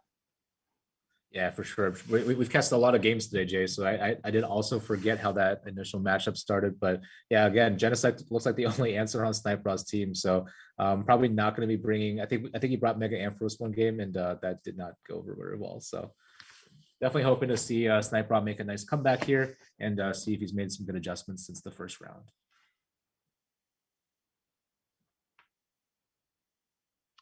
Yeah, I definitely see Arrow having a very strong advantage with his team. But you still got to play the games, right? You still got to play the games. So we'll see how it goes. All right, and looks like Arrow. Whoops. Yeah, Arrow is not battling versus Dunebug. Yeah. Technical difficulties here. Technical Give us a second difficulties. here. Yep. All right, here we go. This is the right game. Okay. I was like, that's weird. He's not bringing Mega Obamas though. Oh, and then Snipe Raw is starting off with a Genesect as we predicted here. Is Arrow going to be carrying the Mega Obamas? No, he is. So this is going to be a very tough situation because it looks like the Mega Ampharos in the back by Snipe Raw is not going to be able to go anywhere after this opening matchup. Yeah, Arrow though does have a bit of a disadvantage here because the body slams are resisted, and he has to probably try and throw some kind of superpower combo in order to get rid of this thing. Elects to go down shields here. Does get this next Techno Blast through, so I'll be interested to see if Snipe Raw now elects to let the Genesect go, or if Arrow's going to throw the double body slam here that he's banked, because I'm assuming double body slam if Genesect doesn't shield will be enough to take out the squishy Genesect. But does elect to shield 1. So now green light for superpower perhaps, but he's going to swap out here. This gives Arrow the green light to superpower and dip, or perhaps double superpower and dip. I don't expect to shoot a shield from Snipe Raw. The superpower is going to do a lot of damage. And perhaps not the best situation here. Oh, but he does swap into the Swampert though. This is really nice because if you can deal some damage to the Swampert, maybe take it out, the Genesect for Snipe Raw is actually going to come back even stronger, right? So eliminating the hardest counter to Genesect in this particular scenario with the energy advantage from Shadow Snorlax, this is looking okay for Snipe Raw, I think. Yeah, it'll be interesting to see how low he can get the Swampert. It looks like gonna have to let it go here and then come back in with Genesect, because you're not gonna be able to farm down. Yeah, this is still a rough spot because Genesect is low. The Arrow's Snorlax still has energy, and then you have this Ampharos, which has nowhere to go against either Swampert or the Obama Snow. So very tough situation. I don't even think this X's or KOs. X's are being such a great move in this meta. Unfortunately, yeah, I think it might do like 20%. Oh, okay, it does KO. Oh, okay, it does. Okay, this is huge. This is huge. That's big. Oh, okay. Arrow coming in immediately with the body slam, though. Does Snipe Raw sense that there's something weak in the back to Genesect? He does. Oh, and he brings it. Okay, here we go. So this is not a this is not a great situation. This is worse than the Ultra League situation. You know how you talked about Ampharos versus Bombstone Ultra League. Ampharos to be taking super effective damage from these powder snows and the weather ball. Basically going to get the green light here to shield and farm down. Electing to bait here, but I don't expect a shield from Arrow's side here. Oh, he does shield. Okay. I don't expect Snipe Raw to be able to get to the Dragon Pulse. Just gets farmed down here. Obama Snow, too spammy, and that's pretty much going to be it. That wraps up game 1, unfortunately. Yeah, even with that steel typing, this weather ball is going to tear this Genesect apart. Yeah. So unfortunate, but it looked like there was a glimmer of hope right there when this X-Scissor will be. This X-Scissor will not KO. He needs to get to a Techno Blast. Yeah, super effective, but unfortunately, yeah. I mean, can we get a bug buff, please, Niantic? I really want to see some more Pokemon thrive in the meta. But yeah, that X-Scissor was very sad. Yep. GG's to Arrow in game 1. And of course, as we predicted, Snipe trying to find some way to get his counter lined up on the Obama Snow. And that's just going to be the name of this series here. He tried to catch it in the lead versus Arrow. And it's just sort of a mind game of who can get that hard counter and try and, secure the match for themselves. Because I think if Snipe can get his Genesect on the Obama Snow, I think he can win. I think he can steal a game here. So we'll have to see I how. think so too. And it's going to be really tough because you have to get it aligned right. So that's where I think both these players are going to play mind games if they're trying to line it up. Sniper going with the Genesect lead yet again, trying to catch out Mega Bomb Snow. And again, Arrow's hiding it in the back, and we have an alignment problem once again. So gonna try to go for this Technoblast. We've seen this matchup before. Technoblast is not going to KO the Togekiss. And if you ever told me that Steel was going to resist Charm, I could not tell you that way. Genesect is taking so much damage here. Need to preserve it at a minimal threshold of some amount of health just so you can take out the Obama Snow. But man, this is such a tough situation. Let's see if he lets it go here, because it looks like Arrow tried to throw like the move right there. So if this is a CMP, I wonder if he'll just elect to let it go and then try to win this game with a shield advantage. Yeah, he's gonna keep it. Gonna shield the Interesting ancient call power. here. I sort of like trying to just let it go and then perhaps farm down with Ampharos and then maybe using that energy to get yourself an advantage. But so much pressure on Snipe to try and get the Genesect on the Obama Snow. The name of the game here. Was able to farm down with licks. Very, very good by Snipe but still not in the greatest position because that Obama Snow is going to be lined up on that Ampharos once again.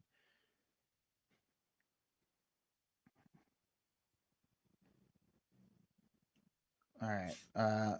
Sniper electing to throw a superpower here. You got to risk it for some biscuits here. Arrow not shielding and swapping out there. Oh, this is really good. This actually might be okay for Arrow here, given that he still has the Genesect and a shield, but if he can't get to 2 moves on the Genesect, I don't think it matters all that much. So we'll have to see here. I sort of like staying in as the Snorlax here to force the throw from Obama Snow, and then coming in with Genesect here, trying to farm down, and then you might actually have to volt switch this thing down with your Ampharos, which is not going to be pretty. The good thing is those Fury Cutters are super effective, right? Arrow electing to go to the Energy Ball. If Snipe shields this, we may see a game 3. Does not shield. But it's double resisted, so actually the Weather Ball might have been a little bit better there. Oh, that's true. Yeah, I forgot about the bug typing. Here. Bug typing actually coming through for Sniper. Arrow making a very costly mistake here. Perhaps the double Weather Ball was definitely the way to go there. Mega Ampharos, as long as you're not taking super effective Powder Snow Weather Ball, looking pretty strong here. And Sniper looks like he's going to pull out this game. Yeah, once again, being able to not even to steal a game, but having a couple of good scenarios happen in that mid game, the Snorlax versus Snorlax. I thought, yeah, really good comeback, and then having Arrow lock in his Obama Snow against his own Shadowlax, that was what turned the tides there. Surprised that he's still bringing Mega Ampharos though. Right now, it feels like, I know he's afraid of the Togekiss a little bit, but there's not much use right now, and he's gonna lead it once again in this matchup. Oh, into the Swampert, brutal lead. Hopefully he's got a safe swap Snorlax here. I'm assuming he does because that's always the safe swap, but electing to stay in, kind of interesting here because again, it's not a great matchup for Mega Ampharos because you get out spammed. But at least you would resist the Hydro Cannon if he was going to throw the Hydro. So gonna swap out here with some energy. Arrow not bringing the Mega Obama Snow this time. This could prove pretty critical here. If somehow he's able to get an advantage of energy on this Ampharos. Ampharos is going to take super effective Charm, though, if he elects to try and bring it back in against the Togekiss and farm down. Getting this Body Slam off would be absolutely huge. This would KO and allow Snipe to flip switch advantage here. Arrow electing not to shield and elects to let it go. My goodness, survives with 1 HP. Wow. IVs matter, folks. IVs definitely matter. Don't let anybody tell you otherwise. So this is kind of a tough spot, right? Because both your back Pokemon are not going to do great against Swampert, but I don't think Right. you I want to think show that. yeah, I don't think you show the third. And you're just gonna try and get some Dragon Pulse off here. You do have an energy advantage against the Swampert, which I think helps you. And the Dragon Pulse pressure is quite okay. I do think that as the Ampharos, you have to stay in this matchup. Perhaps maybe call a Hydro Cannon bait here. If Sniper has the counts here, he won't shield this, and he doesn't shield this. Oh my god, what a This play! actually is huge because it saves him a shield here. That Hydro Cannon did absolutely nothing. And it looks like he will be able to force another shield here out of Arrow with this Dragon Pulse. Curious to see if Arrow lets it go or if he's going to try or if he's going to go down 2 shields. Looks like he's going to let it go here. Oh, this That is did some huge. This is damage. huge. I've never seen Dragon Pulse do that much damage. Oh my Holy god. moly. This is actually huge. I think we're going to see Snipe Bra here. Are you kidding me? After the initial matchup against these two and taking it to game 3 here? Wow. Oh Snipe my Bra. goodness. Figuring it out here. SS3 Goku coming through in the clutch. Wow. It's going to let this go here. Come in with the Genesect up 2 shields. Just has to get to a Technoblast. I think you just safely shield all of these moves. 1 superpower wouldn't KO anyway. Oh, he's just going to flex on him. We're flexing on Arrow. Oh, 2 shield flex on Arrow. 2 shield flex on Arrow. Oh my goodness. Oh, man. What Wow. a comeback. Wow. Oh my After god. losing the first 3 games, you lost the first 2 games in the first series, lost game 1 in this series. Snipe Bra coming out and figuring out a way to beat Arrow and the man. Mega Obama Snow. This is why you play the games, chat. This is why you play the games. Really, really well played. So now Snipe Bra gonna have an uphill battle here against Dunebug. Basically, he's gonna have to win 2 series against Dunebug in order to take the finals here. Arrow going to take, I believe that locks Arrow into 3rd place, correct? I think so. Yep. So Arrow, congratulations to Arrow, winner of $500, I believe. So big prize pool in this tournament. Congrats to him. Hopefully this guy gets you guys interested in some Master League.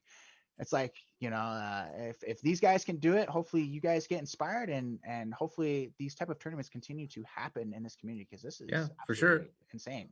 And congratulations, Arrow, for getting 3rd place. And then we'll give a quick shout out to Pogoraids for organizing and hosting this event, along with Darkest David, who is providing the prize money, and of course Zionic for donating money for the 3rd place slot. So Zionic paying out Arrow in that particular case, and Pogoraids is going to be hosting special tournaments here. So again, we see a restricted format here with certain Pokemon. So typed exclamation overused for the list for this meta, and then I know a new one will be coming out very soon. And yeah, get exclamation mark Pogoraids in the chat as well. Check out that Discord service, see what they're up to, because clearly this is by far the biggest prize pool tournament I have seen yet to date, with an over 2K USD purse. Absolutely poggers here. $750 going to 2nd place here, and of course the winner getting $1,000, and that's a lot of money to be playing some Pogo. Oh yes, and we should thank Alola Heart out, aka Lisa, for the layouts here that she provided to make everything look clean cut and professional. Certainly more professional than I look today. So thank you, Lisa. Big shout outs and hypes to you for all the work that you do for King and this community. All right, so let's get into it. Oops. Technical difficulties. All right, so let's see how Snipe Bra can do here. Dunebug, definitely one of the best, if not the best player in the world. Not a great lead for the Genesect. Is going to outpace on moves. This Wild Charge is going to do a lot. I would assume almost KO the Genesect. And this might actually be okay for Snipe Bra because it's going to force a swap here. And we are going to get a classic chip and dip situation with the Wild Charge. And of course, I expect the Genesect. Oh, wait, maybe the Genesect won't dip. Yeah, okay. I think the Genesect needs to stay here. Oh, no, he swaps back into a Snorlax. He stays in there. because basically he could potentially lock in the Ampharos against the Raikou in the back later on, double resisting those electric moves and forcing the Raikou to throw Shadow Balls. So still going to be an interesting game here. Snipe down a shield, but with lots of health on the Snorlax, gonna have to tank a superpower. It looks like. Dunebug having all of these Pokemon with heavy hitting moves, superpower, wild charge, meteor mash, putting a lot of shield pressure on his opponents today and sweeping his way through these teams. Oh, and Snipe electing to let both superpowers go. So this actually creates a situation where he has to throw the body slam here. Looks like he's going to maintain alignment. Dunebug is going to let this go, but this is now a 2-to-1 shield scenario. And does he know about the Swampert in the back from Dunebug? Because right now it's looking like a rough time for Genesect here, as long as the Raikou continues to have shield advantage. Yeah, of course, Dunebug also has Mega Obama in his lineup, so causing all kinds of problems and doesn't even bring it and just brings a very strong, very well-rounded, hard-hitting lineup here, expecting Snipe to bring the counters to the Mega Obama Snow, and that does a lot of damage. That does a ton. Even though it was neutral, that did quite a bit of damage. Of course, Shadow Ball, one of the best moves in the game, but Ampharos taking it pretty okay. It'll be interesting to see if the Ampharos elects to shield this one, because this second one will KO, and we'll see how Sniper wants to handle the Swampert in the back. And I think at this point you can't bait anymore on Mega Ampharos, right? Oh no, he does go for the bait here. Dunebug is gonna let this Thunder Punch go, and oh man, this is tough. This is the kind of situations Dunebug just puts you in. He's just such a tough battler. Very tough decisions there for Sniper. Down a shield and trying to get it back, and Dunebug saying no. So Swampert looking like it's probably going to sweep through this team here in the back. Double Hydro is going to be enough to take it out. I would assume that EQ would be very close, but not willing to take a risk. Double Hydro, much safer. And I'm assuming Dunebug going to take game 1 here.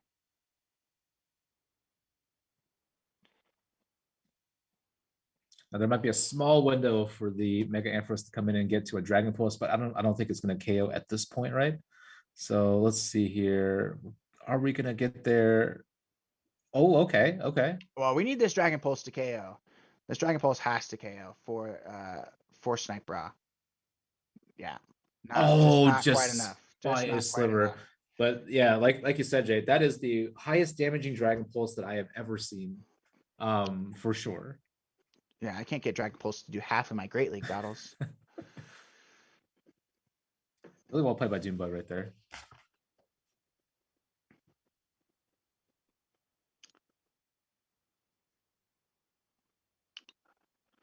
We'll see how Sniper adjusts.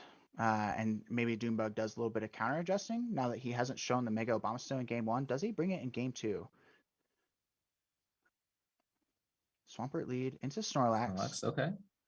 Pretty neutral situation, right? Neutral. The Shadow, though, going to be taking a lot of damage from the Hydro. I think the Hydro is going to do more than half with the Shadow defense drop here. But we will see. If it does more than half, I expect Swampert to win the 0 because it is going to outpace. Okay, not quite half. So I guess that means Snorlax will still too thick. Will take the 0 here. Coming into his own Snorlax. Really nice catch here on the body slam. We'll see what Sniper wants to do here. Oh, makes a good play here. Goes into the Mega Ampharos this time, recognizing that the Swampert is going to give it trouble down the line. So I really like this play here because if he does maintain an alignment, neither player knows this, but there is a Genesect versus a Abomasnow matchup in the back. Yeah, I do think though, because the Snorlax, Sniper Snorlax threw some energy, he's going to have some catching up to do, but perhaps will get some of those moves back with the Ampharos here. So it's going to be very close. If Dunebug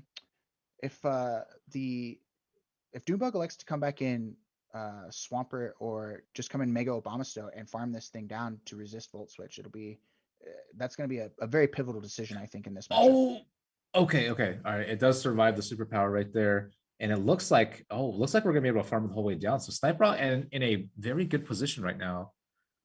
Yeah, I do like Sniper's position a lot here to definitely push this to a game 3.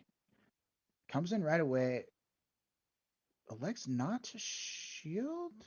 Does shield, okay. Good call by Dunebug here. That would have done a lot of damage, but does end up with a shield advantage now. Dunebug probably not going to shield this. And we will see the Genesect coming in. And Sniper in a very strong position here to close out game 2, being up a shield and having switch advantage.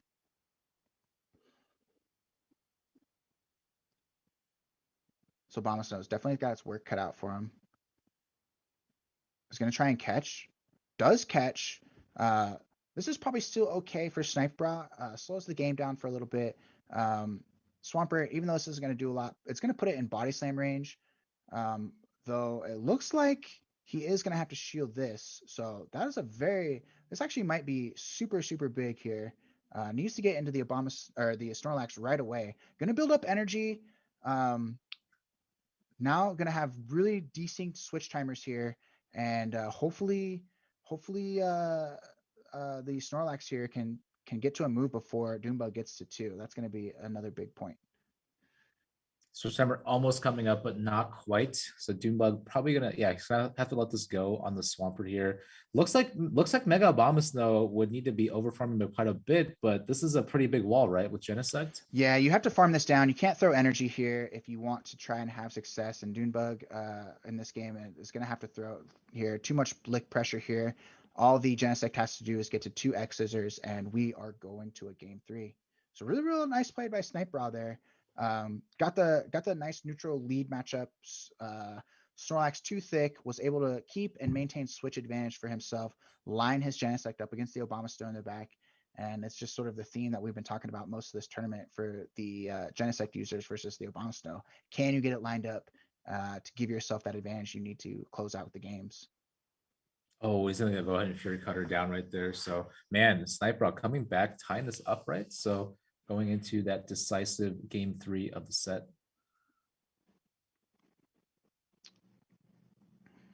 Yep, really, really nice adjustments by Sniper. He definitely had to make some adjustments against Arrow in the previous round, and now making a decent adjustment in the game 2 against Dunebug. Let's see. Ooh. Yeah, that is very unfortunate. Not the greatest lead. Oh no, we have a recreation of game 1. Yeah, this looks like the exact situation in game 1 here. We'll see though if Sniper can play it a little bit different, if he recognizes that it's probably going to be the same lineup from game 1, and try to make some swift catches. Looks like we got a CMP there. Probably gonna have to shield this Hydro to preserve health on the Genesect. Elects to let it go though. Very interesting call. He needs this Genesect if there's going to be an Obama Stone in the back, because that is by far his best counter. Oh, Really nice catches catch the here. Hydro. I like Really that. nice catch. I expect Dunebug to farm up and get some more energy for his Swampert, knowing that he would get to his Hydro before Snorlax can throw a move. And that's exactly what he's doing. Oh, a little bit of lag there. Goes into his own Snorlax. Okay, D6 first timers. Yeah, really smart play by Dunebug to get that energy back before he swapped out, knowing that he's not going to have to worry about tanking a move. Non-stab licks, not going to do that much damage to Swampert, and should be able to survive to get at least 1, if not 2 moves off. Going for the superpower here, Sniper. I like this in that you will still survive the body slam here and get to your own body slam, but I'm not sure the second body slam actually KOs. So yeah, it looks like Sniper is a little bit more ahead on energy, but because you're debuffed, I don't think that this one's going to KO.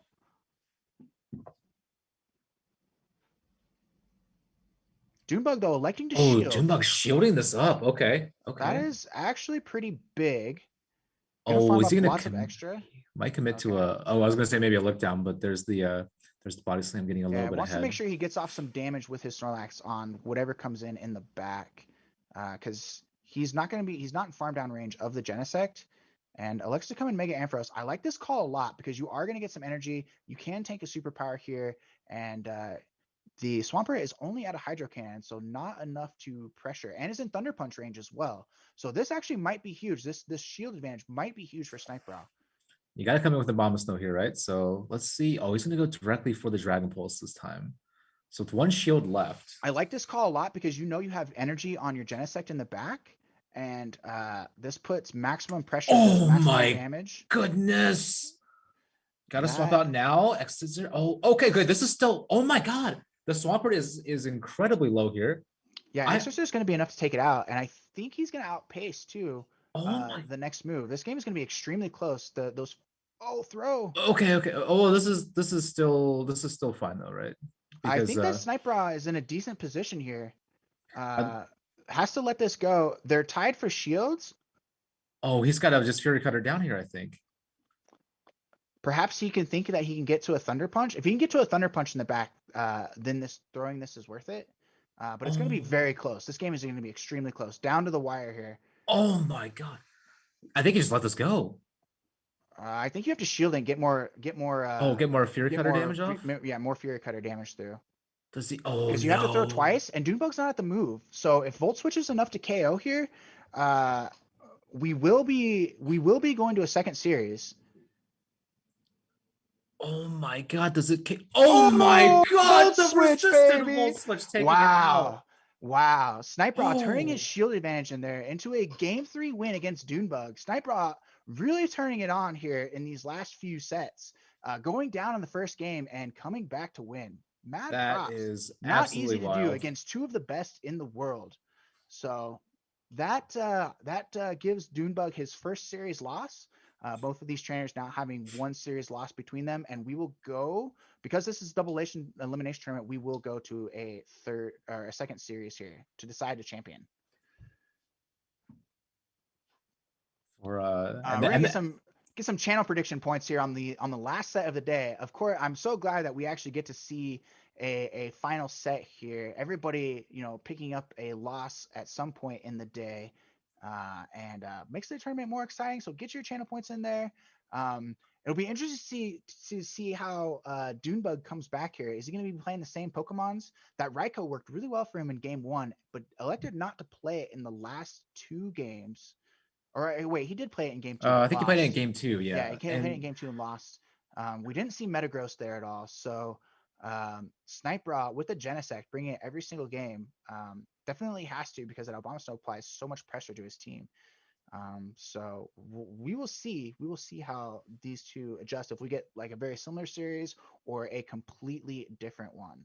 Yeah, I'm super happy about that last series, because the adjustments that Sniper had made from that first match into this semifinal match, basically, and I really enjoyed how they were navigating around that Genesect to Abomasnow matchup. I think if you're Dunebug, honestly, maybe you throw them off by just not bringing the Abomasnow and invalidating the Genesect. That might be a strategy, and we did see that, right, with the Raikou and the Swampert. When Genesect has nowhere to go, it's really not that impressive. So yeah, Dunebug elected not to bring that Genesect, or excuse me, that Abomasnow in game 1, and Genesect just could not find any room to make some dents against that lineup that Dunebug decided to run. So we will be very interesting to see if they make some adjustments in that regard. So I'm very curious. I'm hoping that we get another 3 game series here, and let's see if somebody can, take down Dunebug in a Sylph style format. That would be actually insane.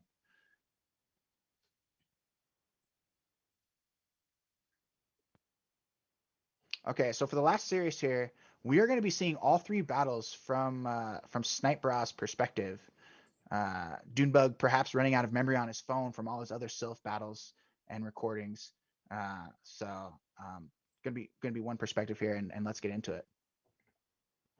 All right, and there's the Genesect. So once again, I am very nervous about there not being an Abomasnow in the back. So, but we've seen this matchup before, of course, right? Technoblast doing a ton of damage to Snorlax, but it's not going to quite be enough. And this is going to be a matchup that Genesect will eventually end up losing, right? So, despite resisting the body slams, it's just really glassy. Yeah, if you think your opponent has the Abomasnow, right, I think that you just have to try and, okay, I like this play a lot. Tries to draw it out here.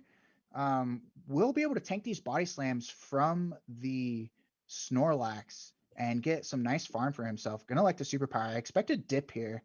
But it's gonna go for the second back to back. Okay. I definitely would have liked to see a dip there, but perhaps Dunebug doesn't have the best counter to this in the back. Bringing in the Swampert here.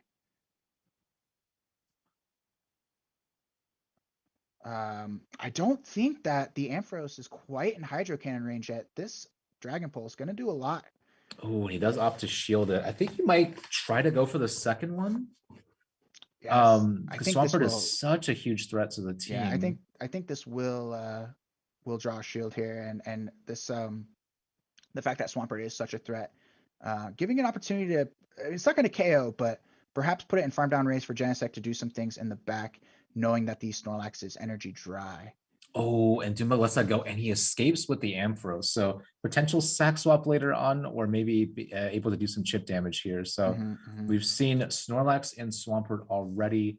I wonder what the last Pokemon is going to be. Might be the Abomasnow. We've seen this composition Yeah, before. if he's got the Abomasnow, you would have to bring it in here. You can't save it for the Genesect. Oh, it's the Raikou in the back. Interesting. Oh, so this is yeah, this is going to be a tough one because the Mega Ampharos was actually the best answer to it, and now it's very low. Yeah, Snorlax is up energy. They are even shields, and Genesect is still going to have some play against this Raikou in the back. Plus, you have a catch with your own Ampharos, potentially. So this is going to be a very close game. Very close game. Shields that. Very good call. Okay. I would imagine you elect to let this go, but this is going to put Dunebug in a rough spot because he's going to have to wild charge the Snorlax down if he lets this Snorlax go, and that's going to make his defense severely hampered here. Not going to be able to throw a Shadow Ball against the Snorlax due to it being double resisted. And it looks like Snipe really good position here to take game one. That is a turnaround, and having the Genesect in the lead still, but playing really well in the mid game with the Snorlax there and the Mega Ampharos. Mega Ampharos can actually come in here and safely, I think, get to a charge move, right? Because you can't Thundershock down the Mega Ampharos, but looks like he's going to elect to come in and Fury Cutter down. This is a tad dangerous, but it should be okay. Yeah, if the Genesect survives, this is probably okay. Yeah. It looks like Snipe wow. Takes game one. Holy moly. Very impressive right there, man. I didn't know if we would see the Raikou again in this match, but I mean, it was still very scary, right? Got a 2-shield Raikou with an energy advantage. But dude, Snipe Raw's Genesect play has just increased in tier. Like with every single game I watch, I feel like the Genesect just absolutely. I was not quite sure about it at first, but coming through clutch, even though Dunebug elected not to run the Abomasnow that game. I think someone was saying in chat, it's not Snipe Bra, it's Hyped Bra, because that's where we're at right now in the finals. Dude, I mean, yeah, I'm certainly hyped. Holy moly! Two chances to win one game against Dunebug for $1,000. Like, yep. Wow, absolutely insane. All right, looks like he's taking the same lineup, right? So we got the Genesect, Snorlax, and Mega Ampharos. If it ain't broke, don't fix it. That's true. I completely agree with there. Let's see how Dunebug adjusts on his end. Oh, and we get the lead. Okay. The lead of leads. Gonna chip here, I would imagine, and dip. Because you need to do a little bit of damage to this Swampert here before your own Snorlax comes in. But man, that is the dream matchup if you're the Genesect. Finally getting it on the Abomasnow in the lead. I might consider shielding this. I think you let this go because the Abomasnow is not going to have much threat against you in the back, and then you just come in and body slam down here. Wow, holy moly! Oh, this is so crazy. We'll see how Dunebug if Dunebug can find some way to catch a move and try and come back. They do have the desync switch timers, so that could prove advantageous for Dunebug here. Needs to get this body slam off. Will likely KO the Swampert if it does not elect to shield, and we'll just play from here. See how it goes. Ooh, okay. He is going to shield here. I'd probably consider shielding this just to maintain some health on the Snorlax, but the switch timer is about to come up, so. Yeah, I expect the Swampert to get out here, knowing that Pokemon is extremely critical for you. Comes in his own, lax. This is a really good position for Snipe because he's going to be able to get out here with almost a full body slam. He's probably going to bring in the Ampharos here. Oh, okay. He's going to throw there. Okay. Interesting call. I think I would have liked to swap out there. bring in the Ampharos, but gonna make the Snorlax throw energy here. And I think at this point, you probably save both shields for Genesect, right? So Yeah, I think so Um, too. And you just like tank this move, farm up a little bit, and then throw Thunder Punch to KO, throw a Dragon Pulse on whatever comes in, and see if you can't take this game with the spammy Genesect. Gonna really farm up here. That's aggressive farming. I like the aggression here because you're not gonna be too threatened by the Obama. Oh, I wonder if he farms all the way down to throw 2 Dragon oh, he's gonna. Pulses. Oh no, he's No, gonna no, throw. no. Okay, this is okay. This is okay, I think, because the Swamper's just low enough. Maybe he comes and throws a move, but I think it should be in Thunder Punch range or maybe close. Maybe Thunder Punch is some Fury Yeah, Cutter range. I like an Insta Dragon Pulse here and a swap if I am sniped, brah. Because you're gonna be able to spam through the Abomasnow and the Genesect, or excuse me, the Abomasnow and the Swampert being up 2 shields. Oh my That's a lot god. of damage. Oh god. And interesting not throwing right away. Gonna have to shield one of these, but I don't think you shield the second because the Hydro Cannon still has threat on you in the back. Oh, Oh, okay, and he started to move on Abomasnow there. So there is a Weather Ball on Abomasnow here. I think Dunebug still has a chance. this is gonna be very close, but I do Now, think is the Sniper has the CMP? position. Oh, Yeah, it's that was CMP. CMP. Okay, okay, I okay. don't So he think the has to Weather Ball shield. KOs. I don't think the Weather Ball KOs, and I think that Sniper gonna pick up 4 matches in a row potentially against Dunebug here. Wow. That is so wild. Wow. I don't know anybody who can beat Dunebug 4 games in a row. Absolutely insane. What a Oh game. my What a god. series. Sniper I having have to pick up 4 games against Dunebug in the losers bracket, beats Arrow in a reverse sweep, beats Dunebug in a reverse sweep, and then takes the next 2 games to win this tournament. Wow. Snipe, brah, we are hyped, brah. Congratulations. that is definitely a high prop moment right there. I did not Holy know moly. how we were gonna come back from that Mega Abomasnow and navigating around Genesect, but you made it happen, and What that were was the an amazing predictions set. like? I'm sure a lot of people put money on Dune, but oh, it was actually favored to Snipe Bra. Oh, okay, okay. Predictions. Wow. Holy moly. I definitely would have put my money on Dunebug, but that's just, the name, carrying its own reputation there. But Snipe Bra playing well. That Genesect play was just monstrous, just Yeah. absolutely monstrous in those final 3 series. First against Arrow, and then the 2 series versus Dunebug. Wow, absolutely insane. And of course, very glad to see that Mega Ampharos doing a ton of work in those later games, coming in, farming down, threatening those Dragon Pulses. I mean, I gotta say, I'm pretty impressed by it. I mean, one day we'll get Megas in GBL, and I just can't wait. Yeah, hopefully so. I really like the way that Sniper just adjusted to he always carved himself out a shield advantage, and even though Ampharos had some tough matchups in the back, the shield advantage really paying dividends there for him. So really nicely done. All right, so perfect. So yeah, Sniper, tell us about the Genesect play there in those, especially in those last 3 series. Oh, and by the way, congratulations to you, by the way. Very good win against some talented trainers here. But yeah, we want to hear Yeah, about that hey guys, Genesect. thanks. Yeah, so Genesect in the qualifiers actually ran Magnum Bomb, and I changed it up for X Scissor in the finals, which at first thought that screwed me over because in that first match with Arrow, yeah, that costed me not having Magnum Bomb, but ended up being pretty clutch in all my other games, especially the one with versus Dutch Goku, the CMP tie on the Gyarados, Yeah, and then yeah. definitely helps with the Swampert matchup as well. Yeah, so because you're able to just slightly outpace the Swampert, or I think it's, what is it?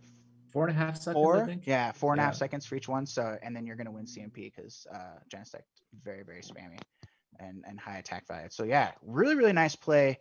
I thought that Obama was going to give you a lot of trouble because you really only had the Genesect for it, but you were somehow able to carve out a shield advantage in those games against Dunebug. Talk about a little bit about that, like how you were able to do that. Yeah, so with Genesect as my main hard counter, I would have to run this lead and hope to draw it out by safe swap into something, Mhm. and then aim to get a either energy advantage or shield advantage against whatever else came back in. Yeah, so pretty much ran Genesect lead against all the Bomber Snow users, and yeah, ended up working well. And how do you feel about picking up 4 straight games against Dunebug? Were you pretty poggered about Yeah, that? I was surprised I even made it this far after losing round 1.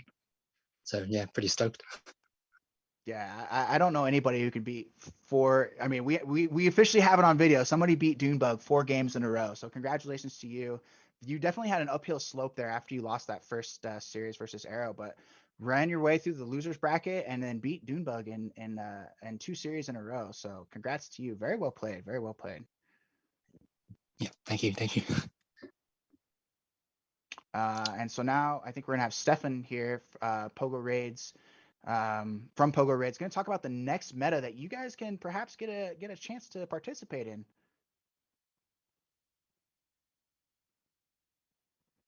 Stefan, yeah, I think you're muted.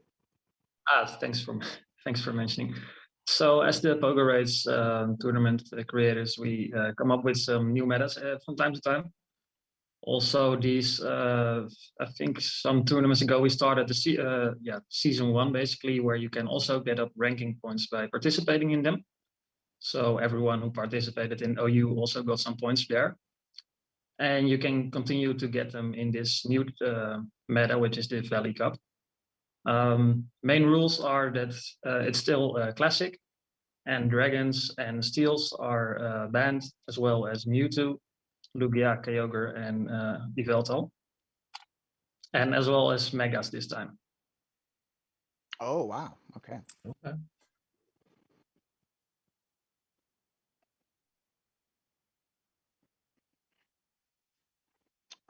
Yeah, so do you guys like how do you guys come up with these metas? Like is this like you guys in tandem, like you guys do a lot of PvP poke stuff, or because these ones seem pretty inventive. Master League, not a common league that a lot of people play, but you guys seem to make some pretty diverse, well-rounded, and interesting, fun-looking metas. Yeah, so our meta team is basically a group of people that are specialized in Master League as well. Other than most people, I'm playing only Master League, for example. I don't touch the other leagues. We also do draft leagues, so we touch a lot of things. So basically, our team, I think, has a lot of knowledge about a lot of Master League stuff. And then it just comes down to some ideas, and if we have something we like, we play test it with a couple of people, and yeah, fine tune the meta in order to come to a final one. So the main idea, of course, was that we've seen a lot of Dragon Breath usage in the last metas. So my idea was to try to find something where that's not as oppressive. So banning dragons first. Also saw a lot of steel users. So there's the steel ban, and from there on, it was just taking off the things that would be too OP. And then we tested it a lot and actually quite liked it, how it turned out. Played some nice games, not too much rock, paper, scissors kind of matchup. So look forward to it. Yeah. So is it gonna be the same format as you guys had before with like a bunch of eight round or 8 people tournaments and then the winners facing off in the finals like we had here? No, not quite. I'm thinking. So what we will have is at I think May 29. There on this channel we will have a promo with 8 of our best players, which will just be promotional, and we will try to cover a lot of interesting and somewhat spicy picks as well in there. That won't be ranked, and then after that we will have a live tournament, and then we will have one of these multi-day versions. Well, that sounds amazing.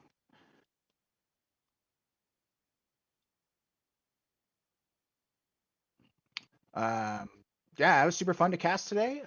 Hope you guys enjoyed the Master League battles. We get to see some picks that weren't very common, and that's the beauty of PvP and these type of metas is you get to use picks that you wouldn't get to use otherwise in fun and interesting ways. And I hope this tournament also shows that just because you're going up against a big name doesn't mean you can't find a way to win, because you still have to play the games. So again, congrats to Snipe, bro. I think those are my final thoughts today. Yep, and so once again, King, thank you so much for inviting me to cast here, and Jay, thank you for being my co-shot caster here for today. This was a really awesome tournament to watch here. I've been getting into Master Classics, so all these Pokemon that are coming out after the ban list, they're definitely showing that they can pull their own weight and have play here. So really enjoyed the battles from Sniper and thought process about how to come back against Dunebug there. Never would have thought that being down 0-3 to start with and then flipping it around 4-0 to claim victory there would have happened there. But yeah, the way that this tournament unfolded, really looking forward to Valley Cup. One day I'll be able to follow these Pokemon, but for now I get to watch you guys play on YouTube or Twitch. So thank you so much, Pogoraids, for hosting this awesome event, and really looking forward to the next one. All right, great. Mark, Jay, do you guys want to tell them where they can find you guys? Sure. yeah. Yeah. Oh, I guess. Go ahead, Mark. Go ahead. Go ahead, Oh, Mark. Sure. So I stream at Markson IRL, and usually I play Great League and Master Classic. So actually, we'll be on later tonight. Try to stream in the mid evening, so around 7:30 or 8 o'clock on most days. But yeah, I usually skip Ultra League, so my stream kind of goes dormant right there. But feel free to reach out to me and drop on my stream. And yeah, I stream GBL myself, twitch.tv/JRamStacks. Make sure you check it out sometime. We have a lot of fun on there. So again, thanks for having me on, King. Appreciate it a lot. Okay, perfect. Thanks everyone that was involved and that helped put everything together. So fantastic, guys. Thanks, guys, again. Yeah, I'm gonna do my sets now. So you guys are welcome to watch me do my sets, or you guys can dip on out. All right, I'm gonna grab a little dinner, King. But yeah, Alright, thank you so sounds good. much. Thanks, man. Jay, good seeing you again. I'm sure I'll drop by the stream at some point. And Stefan, thank you so much for hosting once again. All right. You Yeah, guys thanks have a for good night. the casting as well. All right, thanks everyone. Yep. Bye.